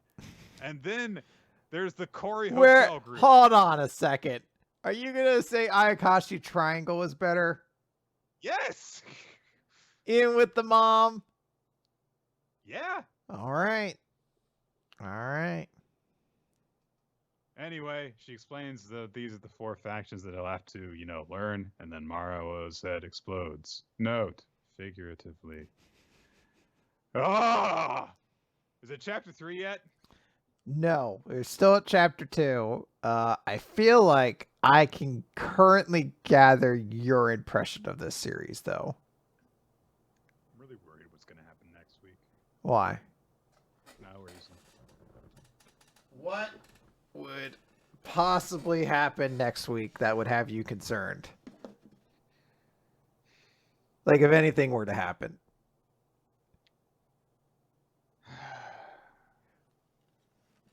Maybe nothing will happen next week. Yeah, maybe. Look, we have another piece of trash series to talk about. So That's a good point. Don't you worry. We might be storing this for another time. We might have options. All right, let's move on to Magu-chan, God of Destruction, for a brief respite from this bullshit. Chapter 68, The 10 Divide Generals of the Holy Knighthood. We begin with an evil council meeting, like, like all the great shonen battle manga have, where everyone gathers around a table and discusses what they're going to do, and all of them have distinct appearances, and they all look cool in different ways, including a guy who's just wearing a suit and has a knight's helmet on, because that's how he rolls. Do you think that he has to, speak up to be heard through the grill? I mean, I assume that the cross maybe also is hollow, in which case I think there's enough acoustics. It would just sound very echoey, There is a person with, I believe, glasses, but with a chain on them like they're a monocle, but you can't see the other glass through the, undercut. The fringe, yeah. The fringe. There is a dude with a wonderful mustache and goatee, who has a boulder. He's very dapper, very, very dapper. There is a lady with a veil and a summer hat, and there is a shonen character who wears a hoodie over no shirt and also metal gauntlets. So they're all very normal-looking people, basically. Anyway, they have gathered around their table for a meeting in a cafeteria somewhere, which is a great a joke. I like that joke. They're like, we are gathered here, and they're just in a fucking cafeteria in some diner somewhere. They start talking ominously about some stuff. A kid passes by and it's like, who are those people? His mom's like, don't stare at them. And then their little order thing goes off, the little device that people hand out when you go to sit at your table while waiting for your food to be made. And hey, they go up and they're very nice customers. They're very polite. They clearly are unfamiliar with the ways of technology and stuff, but they're like, oh, thank you. And so they've got that going for them. Mm-hmm. They also are in communications with Ninitsi, the Astral, who reports them as like, yeah, portal's all set to go, guys, yeah. And then they say, we will continue with the stakeout as planned. Our targets are madness, destruction, and... we cut over to Ruru's house at that point. She's waving goodbye to Magu because he's going to be helping out Izuma with studying, as they are going to go to the library to meet up with Ren to study and stuff like that. The reason for this is that they can't use Ruru's place because she's using it, and they can't use Ren's place because he's trying to avoid everyone because Ruru saw him and Izuma's sister in a compromising position, and he feels as if the world is ending. Also, Nobutoku's there, because why wouldn't you bring Nobutoku with you for anything? So, Izuma's like, if you don't feel well, you should rest at home. He's like, no, I'm not going home. I hate it there. So, then he apologized for making Izuma study in a noisy place. Izuma says, I feel like I should apologize to you. I'll talk with Sarah about what's happened. So, Magu says, so you're here again, Nobutoku. And Nobutoku says, it doesn't hurt to help Uneris from time to time. Yes, it does. But then he says that they have free samples here. It's like, all right, fair enough. Yeah. Magu and Nobutoku both love food, so they rush off to grab some free samples, and they run smack dab into somebody's leg. And Nobutoku gets really pissed off, demands that everyone get out of his way. But of course, he has stumbled into the 10 generals of the Holy Knighthood, one of whom uses an attack called Grand Cross Disaster, which Ren calls a lame attack name, but I just kind of feel like it's all right. It's fine. It's fine. Know, not memorable, but Izuma, of course, recognized them immediately, but as the smoke clears from the attack, the 5 of them gather together and say, "Wicked gods, allow us to introduce ourselves. This is our first time meeting." And one by one, they declare themselves the wise general who uses my clever mind to take charge, Al-Haut of the violent gale, the ruthless white sorceress who has mastered the art of magic, Elisha of ice and snow. I am the mighty arm that crushes and burns evil, jackal of scorching burns. I am ready to serve piping hot tea at a moment's notice. That's his power. Urgot of the blazing inferno, and I am the boss who holds the 10 divine generals together, Gildabar of blazing heat. To which Ren, I believe, points out, isn't that like too many fire people? And I have to go back and be like, oh yeah, more than half of them are just fire people. Everyone always wants to be fire. It's the coolest one. Yeah. So, they introduce themselves in total as the Holy Knighthood's 10 divine generals. And so Ren finally points out what I've been thinking, like, wait a minute, there's only 5 of them, but they call themselves the 10 Holy Divine Generals. And they're like, yeah, so we're kind of like short on manpower now, but we're still the 10 Divine Generals. So, I love that joke. It's great. They have come to convey a message to Izuma saying that his mission monitoring Magu-chan is over, and he is ordered to return to headquarters. And they also say that we should never have left this region to the Uneris fragment. She kept on lying to us about what was going on. There's all this stuff that's happening, all these seals that have been broken. And the reports from you and Uneris are not worthy of our trust, so we will assign you to a different mission in a new area. And Ren says, hey, I don't know who you guys are, but you don't know what you're talking about. And what about all his efforts? We're in the middle of studying for exams. Ren, you little dork. Gildabar says, those are unnecessary. Because, of course, they want to just destroy wicked gods. And they're going to get ready to do that. They're going to attack Magu-chan. And then the police show up and say that they're answering a call about a disturbance. And they need to take them away for questioning. And so, yeah, the 10 divine generals are like, we can't disobey good people, so we're going to leave now. And they escape through an astral gate, which means that they're disobeying good people because they didn't go with the police. But, okay. They're evil all along, it turns out. Yeah. But as they leave, they say, we have completed our goal, though. Until we meet again, wicked gods. And so Ren's like, what the hell was that? But Magu says, they completed their goal. Of what accomplishment do they speak?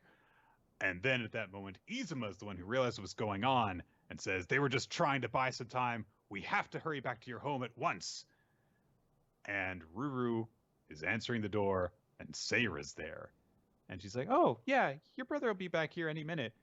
But Sayra just reaches out and takes Ruru's hand while Nanitsu curls around it and says, I'm sorry, Ruru. And a portal opens behind her, and she starts to pull Ruru through it just as Izuma and Magu arrive on the scene. And as Ruru is being pulled through the portal, Magu reaches out for him, but he just misses her as the portal vanishes. And Ruru's been taken to the headquarters of the Divine Generals. And of course, Izuma is left to wonder what Uneris is up to while this is going on. And hey, her messenger pigeon arrives, and there's a letter for him. Oh, I believe it's actually from Smash Brothers. It's got the Smash insignia on it. That's a good point. Yeah, it does. That is an off-center cross. Yeah. Did not care for this chapter, Nick. I'm glad people found this an amusing chuckle. I couldn't help the entire time. It's just making a joke about like shonen villain groups or whatever that I was like, this feels beneath Magu-chan. Like, there's so many other Jump series that are like, we're going to make fun of Jump stereotypes. I'm like, all right, I'm on board with this. And when Magu-chan did it, I was like, I used to respect you. I guess you're just more used to more like if this was a me and Roboco joke, I'd be like, another, and I'd have slammed my table. When I saw this, I was like, I feel like the Putaku should be in like some wacky scenario, or like Magu-chan should be blowing something up. I'm not a huge fan of Magu-chan making fun of shonen things. I'm like, no, this is, do better. You should be striving higher. Aim higher. Magu-chan, I believe in you. I did really like two different things about this chapter. One was that they very obviously laid out, they call themselves the 10 generals, but there's only 5 of them, and they just kind of leave that for like half the chapter before they actually deliver the punchline. And I did appreciate where it just was left there very obviously. Mm. And I did really like the joke that more than half of them are just of the fire thing. Yeah, some fire themed or whatever, yeah. I do understand your point. Despite having Naputuka in this chapter, there's not a lot of great Naputuka moments. It's weird. A chapter without an heiress and didn't care for it. So maybe I've been wrong all along. Maybe an heiress is necessary for chapters. Maybe they always need her. Well, given that this is a chapter that is all about the introduction of the top brass of the Holy Knighthood, and she delivers a message to them at the end, maybe Uneris is actually just covertly influencing this entire chapter from behind the shadows. I like to think that when I said maybe chapters just need more Uneris, like lightning strikes in the background. In the next chapter, it's like, I decided to dress us all up like Japanese schoolgirls so we can play a rom-com or something like that. All right. Are you ready, Chris? Yeah, let's speed through this fucking garbage. Chapter 1 of our new Jump series. Protect me, Shugomaru. Protect me, Shugomaru.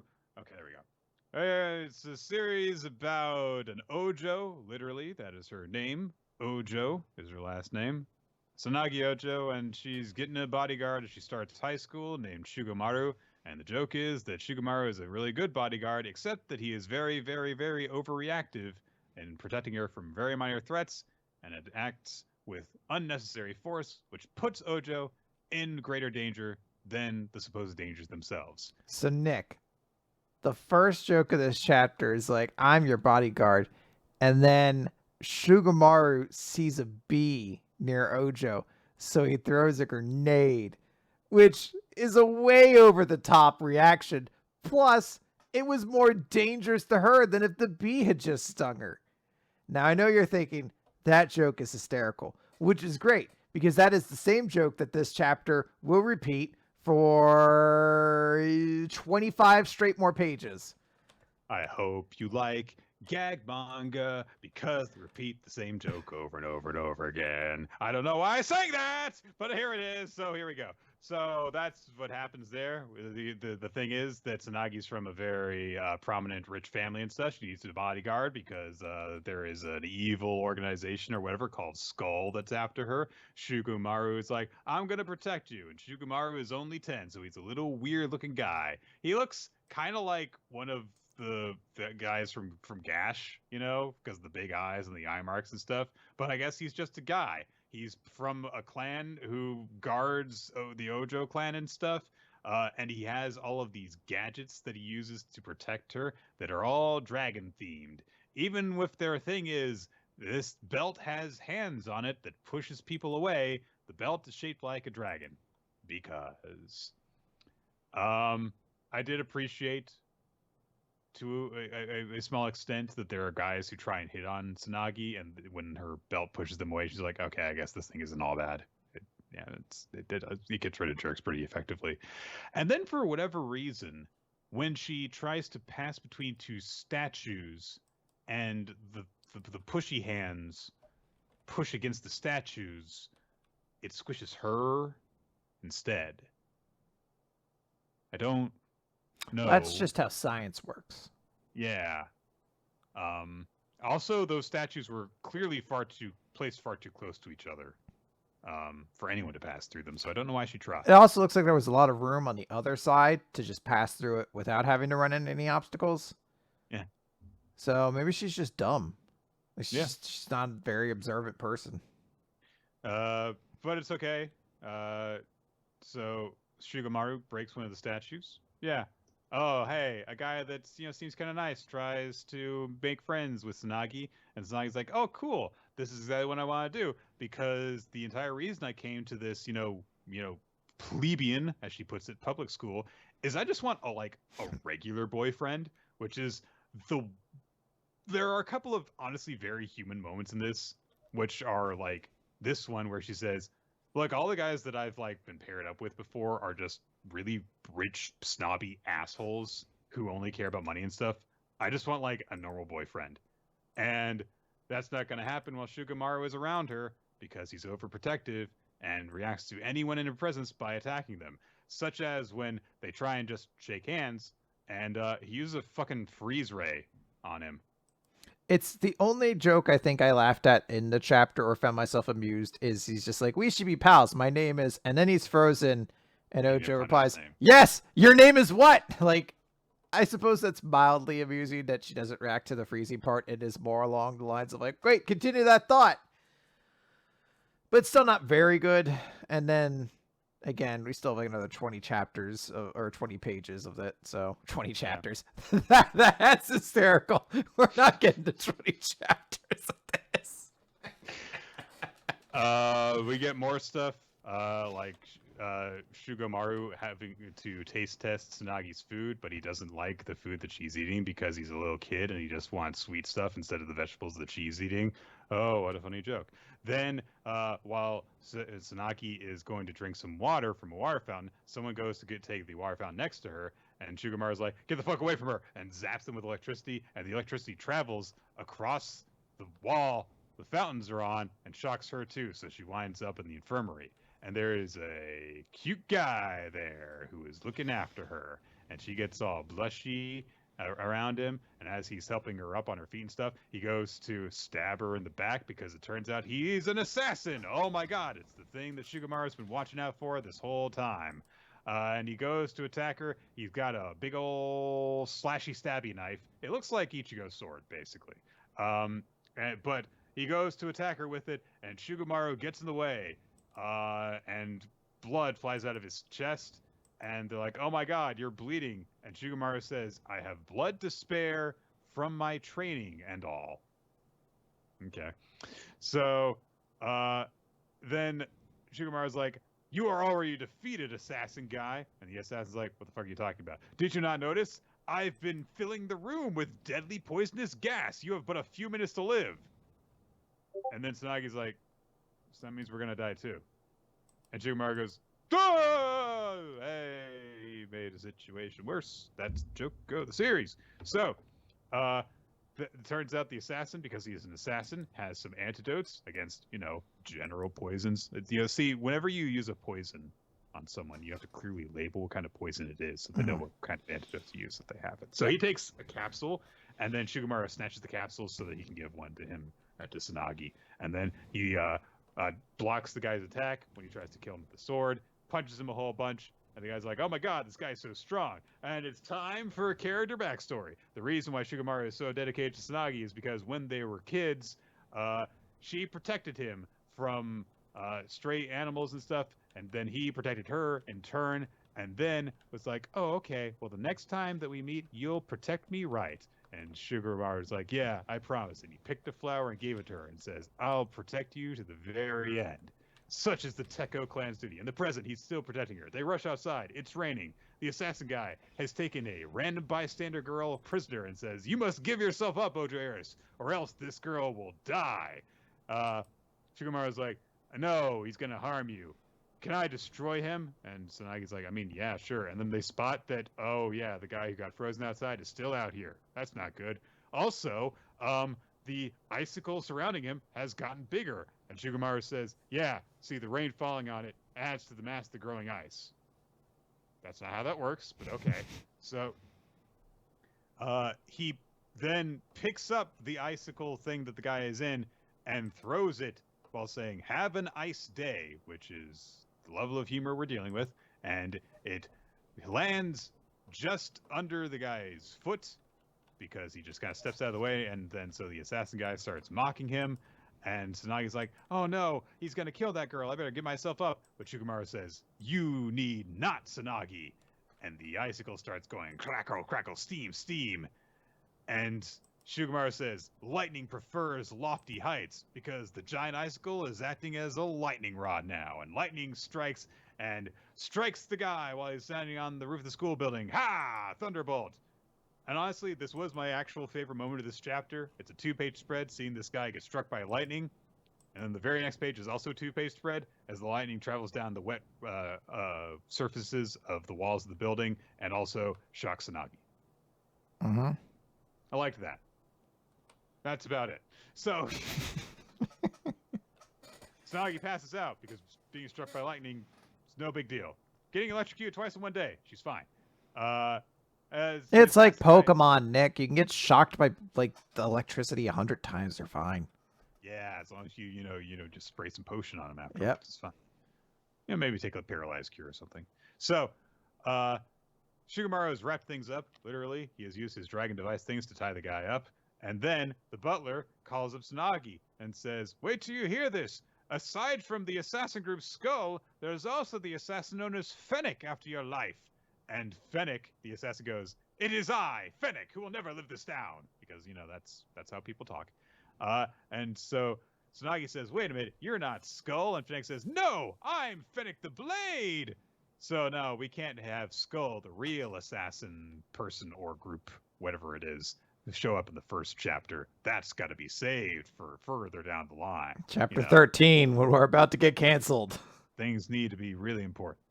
And then Fennec, for whatever reason, decides to really compliment Shugomaru by saying, yeah, all the times that he was being really obtrusive and stuff, I wasn't able to get close to you in any way. See, here I was in this shot, and this shot, and this shot, trying to subtly assassinate you. So instead I had to use the direct approach because of that. And then there's a moment where Shugomaru goes, I protected the wind flowers from the lightning, Tsunagi. And he put a cover over wind flowers. And Tsunagi's like, why the wind flowers? And there's a flashback. And now she remembers when they were kids and they met. And when he gave her that flower, it's actually when she decided to wear those flowers in her hair. And she specifically says, everyone needs defining visual traits, and this will be mine. Ba-dum-bum. And then she's like, oh my gosh, Shugomaru, you made that promise in the forest. And now I get it. You ran off during the lightning strike to protect the wind flowers. Good job guarding those flowers. Why did you protect the flowers and not me? And she punched him in the head because he wasn't doing his job because he's a bad bodyguard. And then she's like, the electricity nearly killed me. But Shugomaru says, don't worry. Skull is still after your life. And anyone we can meet could be that vile assassin. But I'll protect you, Tsunagi. And Tsunagi's like, yeah, if you don't get me killed first. Oh boy, what's going to happen between these two crazy kids? Hey, we'll find out, I'm sure. Or will we? So this is not a great first chapter. Though to be fair, a lot of comedies and Jump tend to grow on me over time. I will say I despise the art style in this series. It doesn't do the comedy any favors, is the big problem that I spot. It does not do that. It's just also not good to look at. Like, I guess there's the spot where it's like the bad guy reveals his intentions. You're like, oh, like an art style shift. That's good. But it just looks ugly and I hate it. And it's bad. I don't dislike this series, but the problem is that I did not laugh at any of it. The most amount of amusement I got was when I saw the lightning strike thing happen. I was like, that's kind of funny. And that's not great when you've got, an extra long first chapter. It's telling jokes all throughout. And it's like, that one was kind of funny. Didn't laugh. It was kind of funny. So it's not for me. Yeah, well, it's good when your comedy focused series gets a wry chuckle out of you maybe once. And it's like, oh, that's it? You really needed to get like a couple chortles at least. You have to get to at least the level of a stifled snicker. Yeah. Yeah, just like that. All right, Nick, let's talk about Dr. Stone. Time to get stoned. It equals 219. 3 heroes. They're going to go to the moon. They need to select who the astronauts going on the space mission are. Who is going to go after Y-Man. And so in order to decide that, they need to take some astronaut level tests and stuff. There is a big meeting where Xena goes, see, the mission to space will be different from the missions to the past because the majority of the flight, including the takeoff, we're going to actually have the astronauts be petrified. Interesting. So they're only going to be revived for the critical part of the mission. And Sega says, yeah, designing our life support systems was way easier with that assumption in place. So, interesting. So the problem here is that we don't know the exact nature of the mission. We don't know who the Y-Man is, and we don't know if our science will actually beat him. All we can rely on is our experience dealing with the Y-Man's Petrobeam. That key factor may decide humanity's fate, and as such, we will not seek out astronauts from the 21st century. Instead, we will select and train 3 astronauts from among us. I don't know if that's a good idea, because memes, so. But we reestablished that they need a pilot, a scientist, and a warrior to go on this mission. So Ryusui is like, well, I'm going to be the pilot, right? Zeno then says, picking our scientist is more of an issue. I must remain on the ground at mission control, and no one else can fulfill that role. And everyone kind of turns to look at Senku and be like, oh, well, I mean, obviously Senku's got to be the scientist. But Zeno points out, yeah, I mean, during the flight, he'll be fine because he'll be petrified. But our astronauts are going to need to undergo stamina training. And everyone was like, oh, right. Senku was a really, really, really weak beanpole. And we get a shot of him trying to swim and getting on the verge of drowning. And Nikki gets to do something because she's like, oh my god, you suck, Senku. Thanks, Nikki. So Senku struggles to do that. We cut around a bit because people are starting to come more together as they need to come together in order to build stuff. Hey, Yuzuriha and Taiju are reunited. Blanket. So, yeah, I was gonna say, I was like, we get the dramatic return finally of the 2 characters who were the emotional heart of this series at the start. Ginro is still infatuated with girls. Kohaku beats him up. Yay! They get more focused than Taiju and Yuzuriha does. Yep. Equal amount. I guess him getting beat up extends the scene, so I guess, yeah, it is longer. Zeno also has gathered the troops from their different places because they need to select their warrior from among them. Meanwhile, Senku is training by swimming and stuff, and while he's swimming, we see all of the strong people just darting past him. And I do like the bringing up the point of, hey, Ishigami was a fishing village. All of its people knew how to swim. So, yeah. Mm-hmm. And also we get a really good callback to when Senku helped teach Byakuya how to swim when he was trained to be an astronaut. And so he rededicates himself to getting back in it. And he swims very clumsily in order to get going. Then there is a concentration trial that people have to undergo because, they have to be able to solve different problems on the fly. Kaku has to solve a maze. Senku's really good at this. And we see that Sai has made a maze-making program because some people solve mazes for fun. Sai programs a maze-building program for fun because he's a giant nerd. I also don't want to judge people, but if what you do for fun is solve fucking mazes, then I don't know. You live a charmed life, I guess. I make spreadsheets for fun. So, but I can see that. I just mean, like, if I'm gonna do a game, maze is the last fucking, like, if you hand me a Friendly's kids mail. If you flip to the highlights magazine or whatever. Yeah. If you show me all the different games I could be playing, a maze would not be the first thing I'd be like, oh, I'd like more of this, please. Oh boy. Then we get some people going through equilibrium trials. In other words, they are on a platform and get spun around really, really quickly.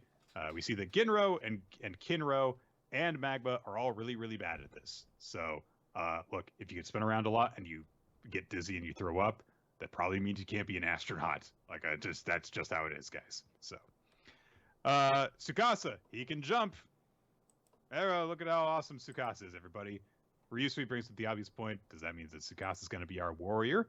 But Zeno says, well, not necessarily, because all of our candidates have proved to be elegant physical specimens. And we're not just comparing raw stats and records, says Senku. The battle against Y-Man's going to take more than that. And as they are talking about this, we see Tsukasa reacting in shock as Kohaku darts along past him and does some cool flippy jumpy stuff. And as they kind of lock eyes while she passes him, Tsukasa just kind of looks at her in shock, and then we cut immediately to night, where he has called her for a meeting. And Kohaku's like, hey, what do you want to talk about? But before she can get that out, he turns and attacks her, with his big old sword, and she blocks it with her knives and skids away, demands an explanation as they go back and fighting. And Kaku's like, all right, we've been through so much together that I refuse to believe that you're actually trying to betray us right now. And Tsukasa smiles and stops attacking her and says, I'm sorry, Kohaku. Forgive me for gauging your skills. This brings back memories of the day we first met and when we crossed blades much like this. And after countless life and death battles, you are now just as capable a warrior as Hyoga or myself.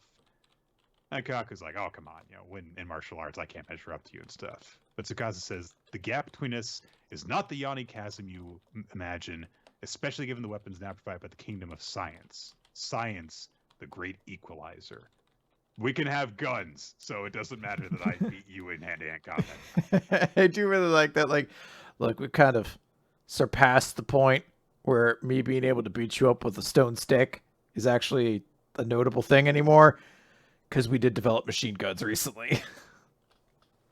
And so Tsukasa says that it is his opinion, and he's now gone back to meet up with Zeno and Senku, that it is more appropriate for a nimble, agile warrior to go into moon combat, and also it'll reduce fuel consumption by, quote, dozens of kilograms, because Tsukasa is, it's not really brought up much, but he is huge and entirely made of muscle, which is dense. So, so he basically recommends Kohaku for the mission, and they go along with this. And so the three people who are going to be going on the space mission are Ryusui as the pilot, Senku as the scientist, and Kohaku as the warrior.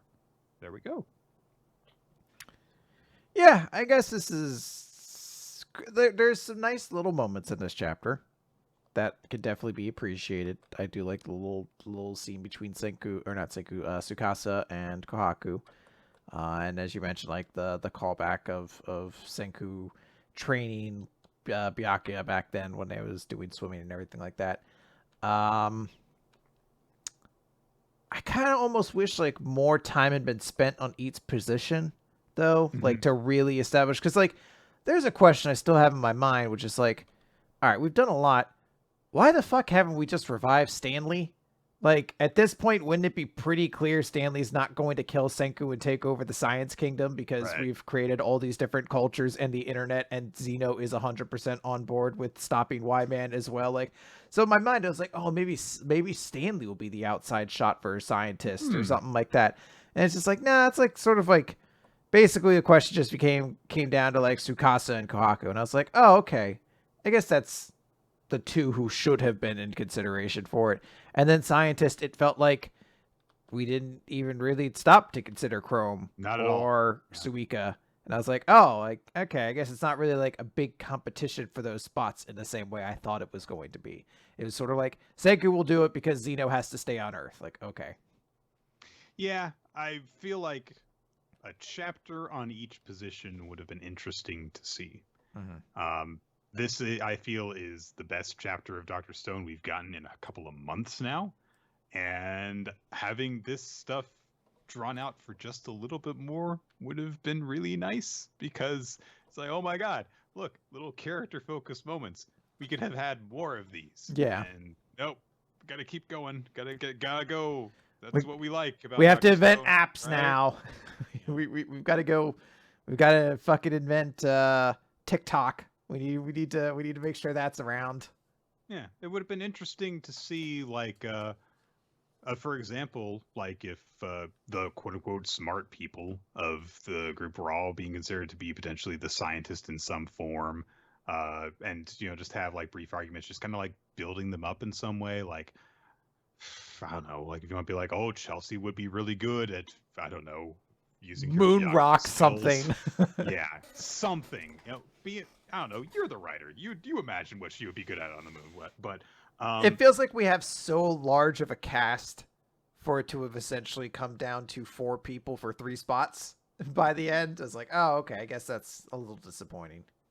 And, a chapter dedicated to H1 would have had a moment of like, okay, well, Chrome is like a front runner to be the scientist aside from Senku, and like you could have a moment where it's like, because Senku can't do the endurance training, then maybe Chrome can do it instead, because we know that he at the very least has oodles of endurance, as demonstrated by various ways he has solved different problems. But like there could be an issue that comes up that Chrome can't solve because it is unique to space travel, or it turns out like there is some sort of inherent physical condition that Chrome has that would make him a really bad choice for space travel. And so it does come down to whether or not Senku can overcome his lack of stamina, and then he does. And I feel like that's something that you could kind of breeze through in one chapter, and you could just do something similar a couple more times, and then you could have just had, hey, a reminder of like who these people are that are going on this mission and what makes them special and what makes them special in the sense of what they've been through in order to come to this point. Yeah. How special and important it is that we complete this two-way rocket to bring these important people back home then afterwards. Yeah.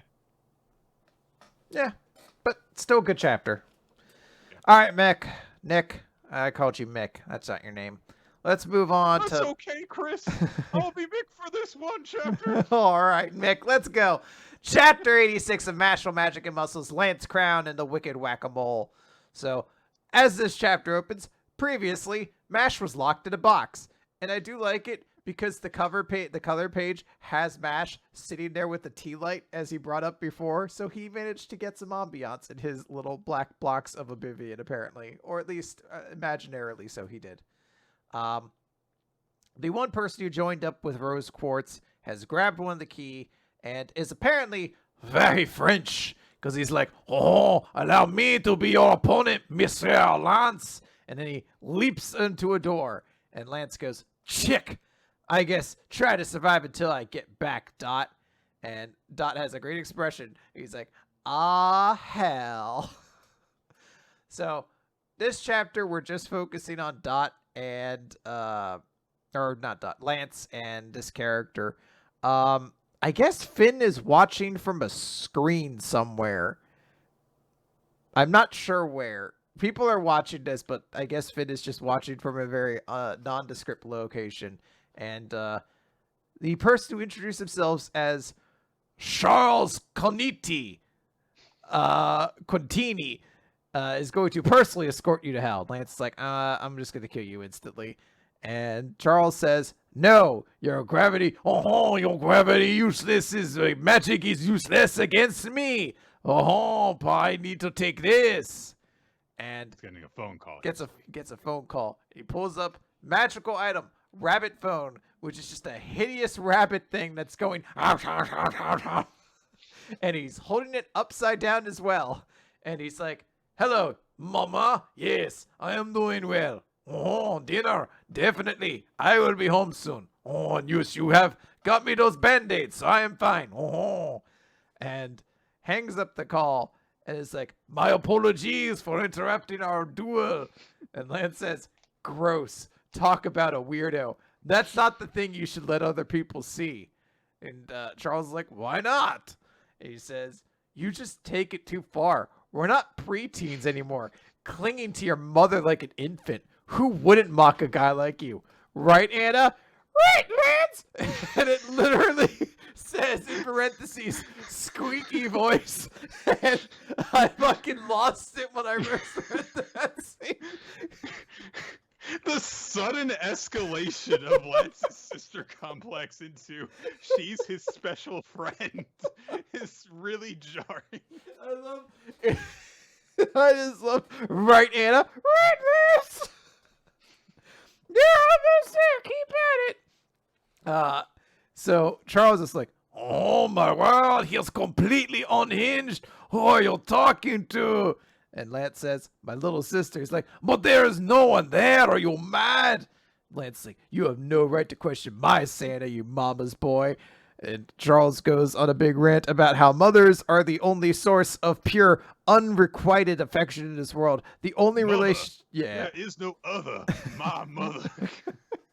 The only relationship we have that isn't based on selfish interest. They gave me their love, their time to labor. How could anyone choose not to cherish their mother? I've been a mama's boy since birth. That's a really funny line.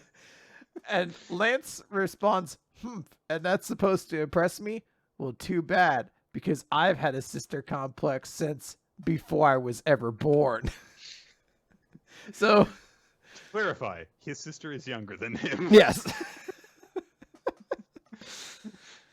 So Charles activates his magic, which obviously obviously is whack-a-mole magic.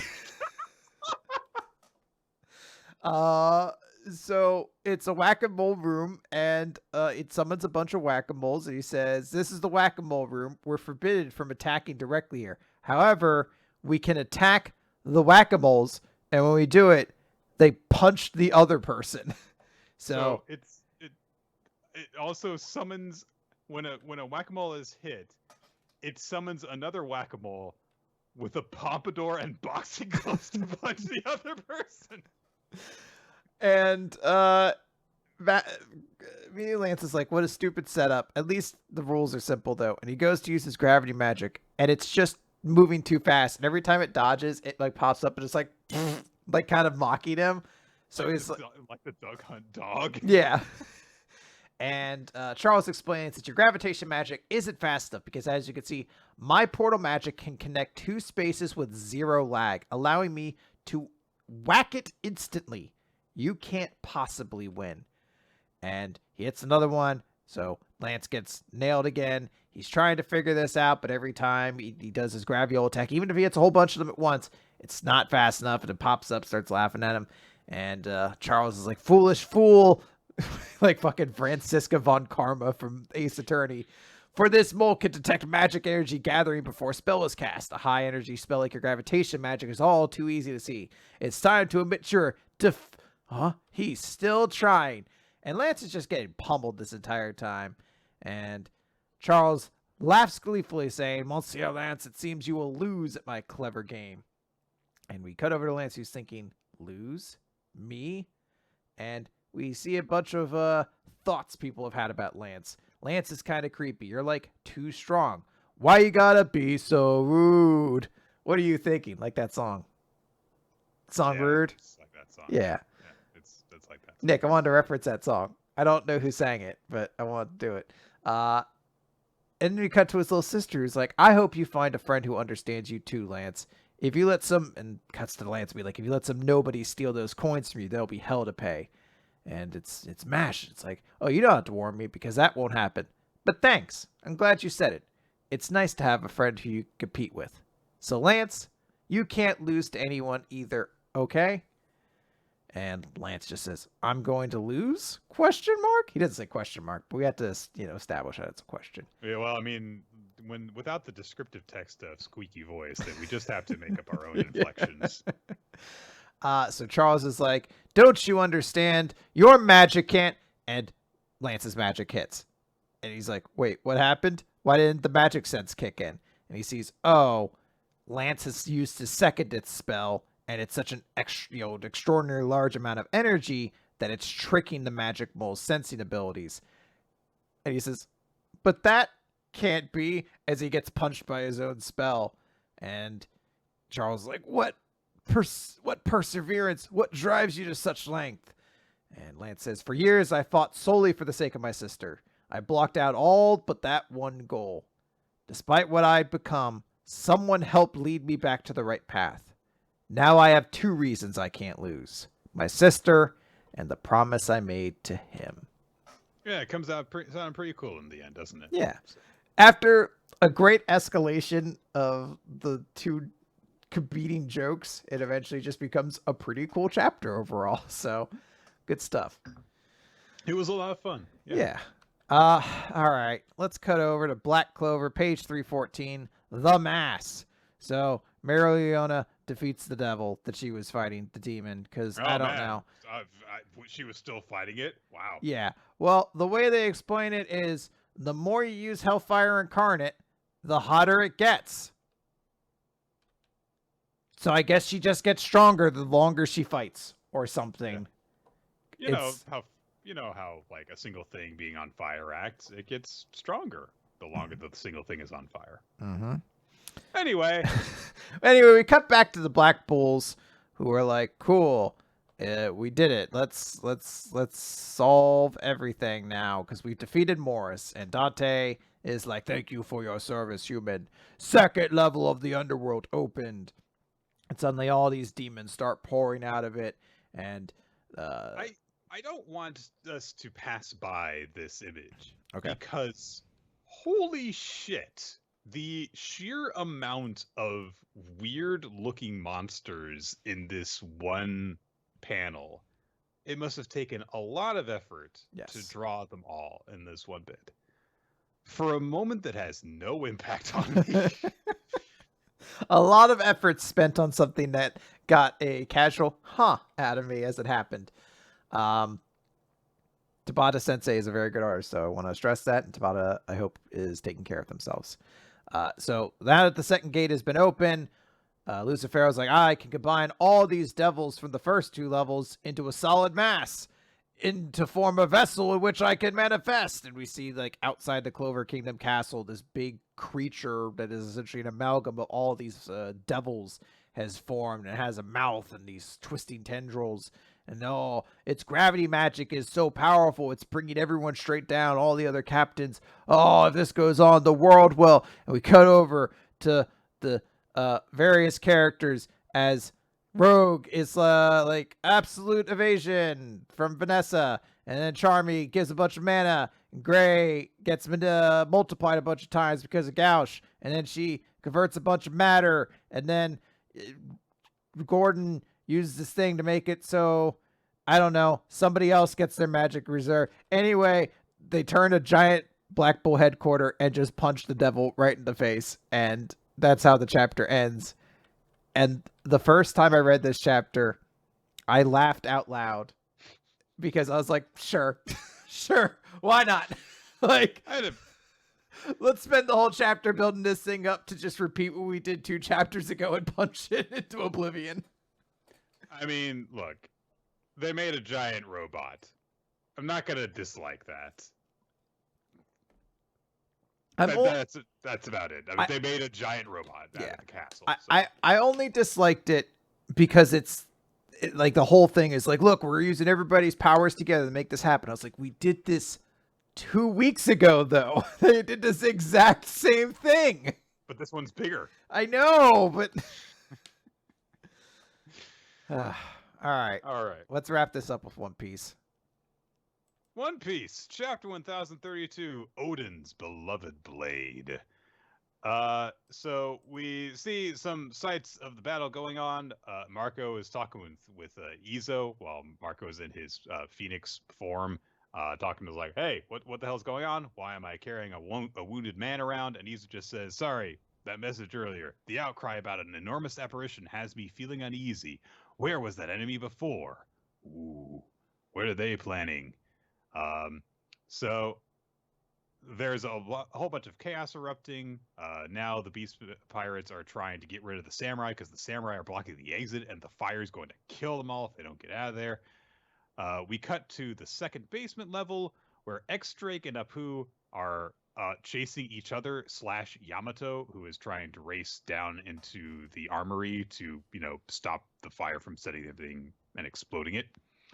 And then they come across the numbers, including Fuga, big giant guy.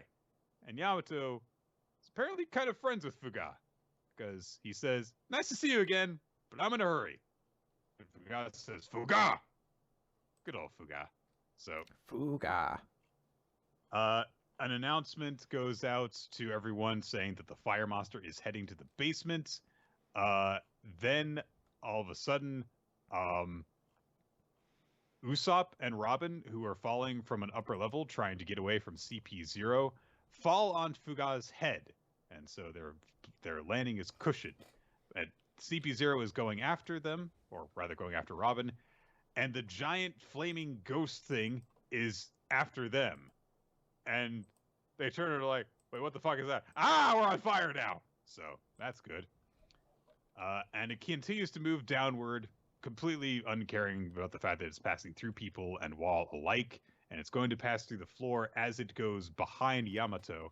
And Yamato's like, oh no, if it goes any further down, then the island's going to explode. And he calls out to Fuga saying that he needs his help. Usopp and Robin... Brooke. Not Usopp and Robin. Brooke and Robin. I've been saying Usopp this whole time, haven't I? It's My okay. bad. Brooks. Only the nerds would correct you. Well, there we are. So, See, that's how you turn it against them, Nick. So Brooke and Robin are looking around like, okay, well, CP0's on the other side of the flames now, so we should get out of here while they're distracted. Speaking of distractions, so I don't know what Apu was thinking here, but he starts to go click, click, click, click, click, and the sound effect causes camera flashes to appear as he takes pictures because he's saying click. I don't know if this is an ability he's demonstrated before, but I guess that's what he's doing. And he's taking pictures of, well, you know, the only one of these guys that matters. And so he's like, oh man, lapdogs of the Celestial Brothers are here in Kaido's castle. This'll get me a huge payday from Morgans. Nice to know that Morgans is still an important character, I guess. And then he gets punched in the face and falls over. As you do. So now this is who I think it is, right? Okay. Which character? Well, because he's wearing the mask, right? Yeah, we don't know who that is. Like, if you're thinking it's Lucy or something like that, it's not. It's not. Okay. Guy with Lucci. weird eye. Lucci. Yeah. Guy with weird eye punches out Apu, who falls and has his eyes go bleh. And then he says to X-Drake, do you think we're not aware of exactly who you are? Oh man, X-Drake was a bad double agent. Who could have thought? So, and then X-Drake says, then why don't you start with some excuses? Which I don't follow why he said that. But okay. It might be because, like, if you know I'm on the side of the Marines, ultimately, why are you trying to kill me?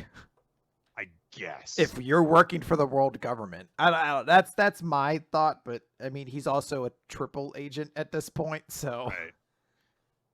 To which the CPO guy says in response, inconvenient truths are meant to be erased, and goes to punch him too, but then he gets hit by an explosion because Apu was only pretending to be knocked out, and he goes boom, and they're like, and he's like, oh man, I know how to use a little thing called armament hockey, idiot, and you're gonna pay now, and you, X-Drake, you're in the Navy, aren't you? And X-Drake says, shut up, are you in or are you out? And Apu says, they started this fight, and X-Drake says, no, you did. And then they start attacking the CPO guys. Oh boy, an Apu and X-Drake team up. Just what I wanted to see happen. At least they're fucking doing something. Like, maybe they'll beat these fucking... Like, every time I think of one of these characters, I'm like, still a little bit cooler than what Hawkins got. So, like, in my mind, I'm like, all right, maybe the ultimate goal... Because if Apu is turned and joins the side of the good guys, it would lend the idea of, like, all right, maybe all the supernovas are eventually going to be good guys deep down. Or something like that. Maybe Hawkins will get a chance to redeem himself. That's what I'm quietly sitting there still kind of hoping. In the same way, I'm like, yeah, I know the New York Giants haven't really drafted a bunch of good offensive players in a while, but maybe this year their offense will just eat ass for 12 straight games. You have to believe, because what else do you do? And that's where I'm at right now. Okay. Zoro versus King happening outside the dome. Excuse me. It says Zolo versus King. Sorry, not saying that. King demonstrates how pteranodons hunt their prey by grabbing the spine horn extending out of the back of his head and pulling it backwards so that his face stretches back, and then he releases it and it snaps forward and fires the crest like a stake through the sky, and Zoro has to dodge it. And he just says, the pteranodons of the ancient past hunted their prey just like this. And Zoro says, damn, I had no idea. I truly think this is the best joke One Piece has maybe had in a very long time. That no one has any idea how dinosaurs work and are doing it all wrong. And they're just like, really? Dinosaurs work that way? I had no idea. To think that a triceratops using its crest to turn into a helicopter was the starting point. Also, maybe the most tame of all of them to a certain extent.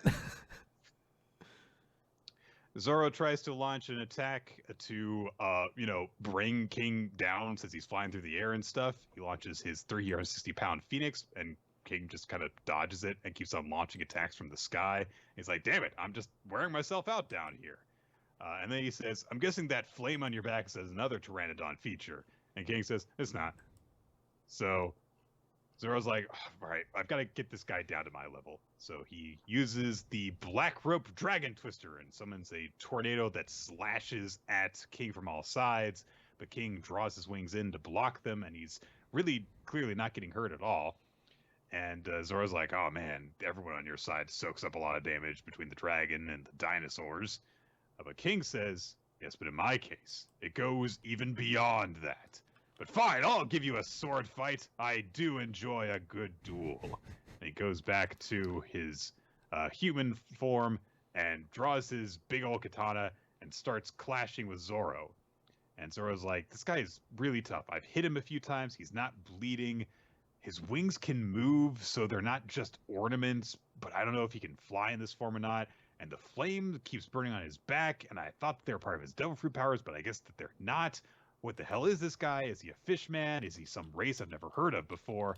I've got to solve whatever this is, or else I'm not going to be able to beat him. And as he is thinking this, King knocks him on his ass, almost literally. He's more knocked on his shoulders. That's how far upside down he is. And then he falls down afterwards.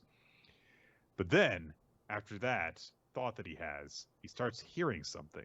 And I don't think we even get a sound effect for this, so only Zoro can hear it.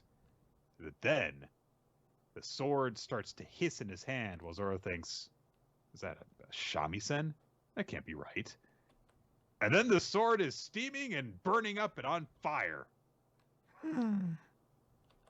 Uh-oh.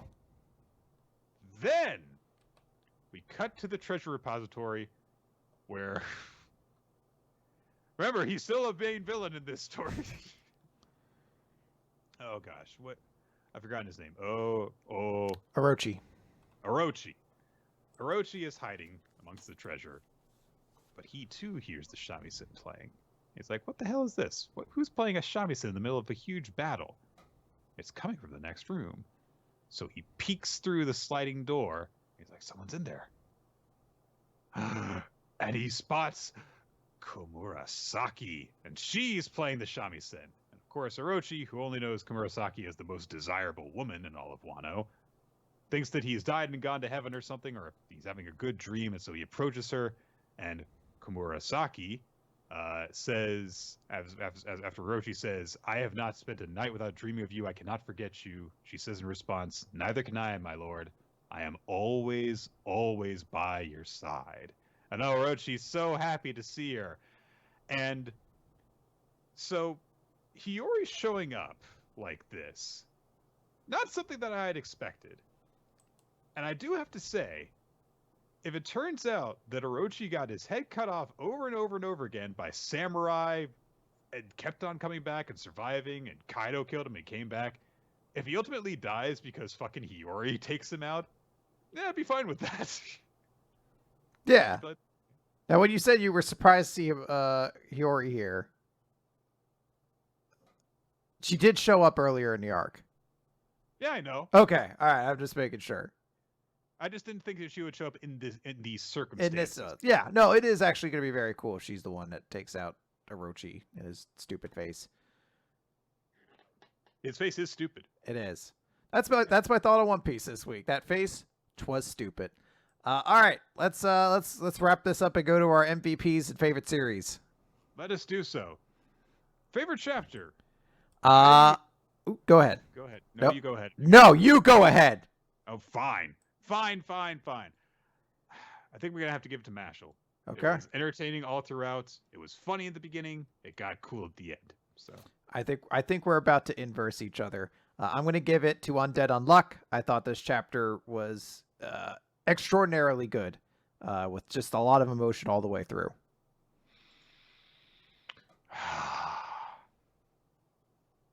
I mean, I can't. Her name's not official. Spring. Her name's not officially Girl Boss. To be fair, if you're going to give it to her, Not going to give it to Urara. No, no. I'm going to. I think I do have to go with Spring. Okay. It's very big dramatic moment. So. And I'm going to give mine to Lance. I thought Lance looked cool, and I really, the fact that it had in parentheses squeaky voice is what got me. That's the moment that killed me, because it could have just been like, why? It could have just been the character be like, well, why is he saying it in that high-pitched voice? It's the fact that in parentheses it's squeaky voice that really just sells that joke to me. The audience, by the way, doubled up. Undead Unluck and Fuko were the choices this week, which was not a huge surprise. Undead Unluck has been having a very, very good past couple months. Basically, nonstop since we got like the Top and Chikara fight.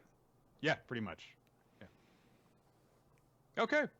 Well, with that all said, everyone, thank you for joining us for Weekly Manga Recap.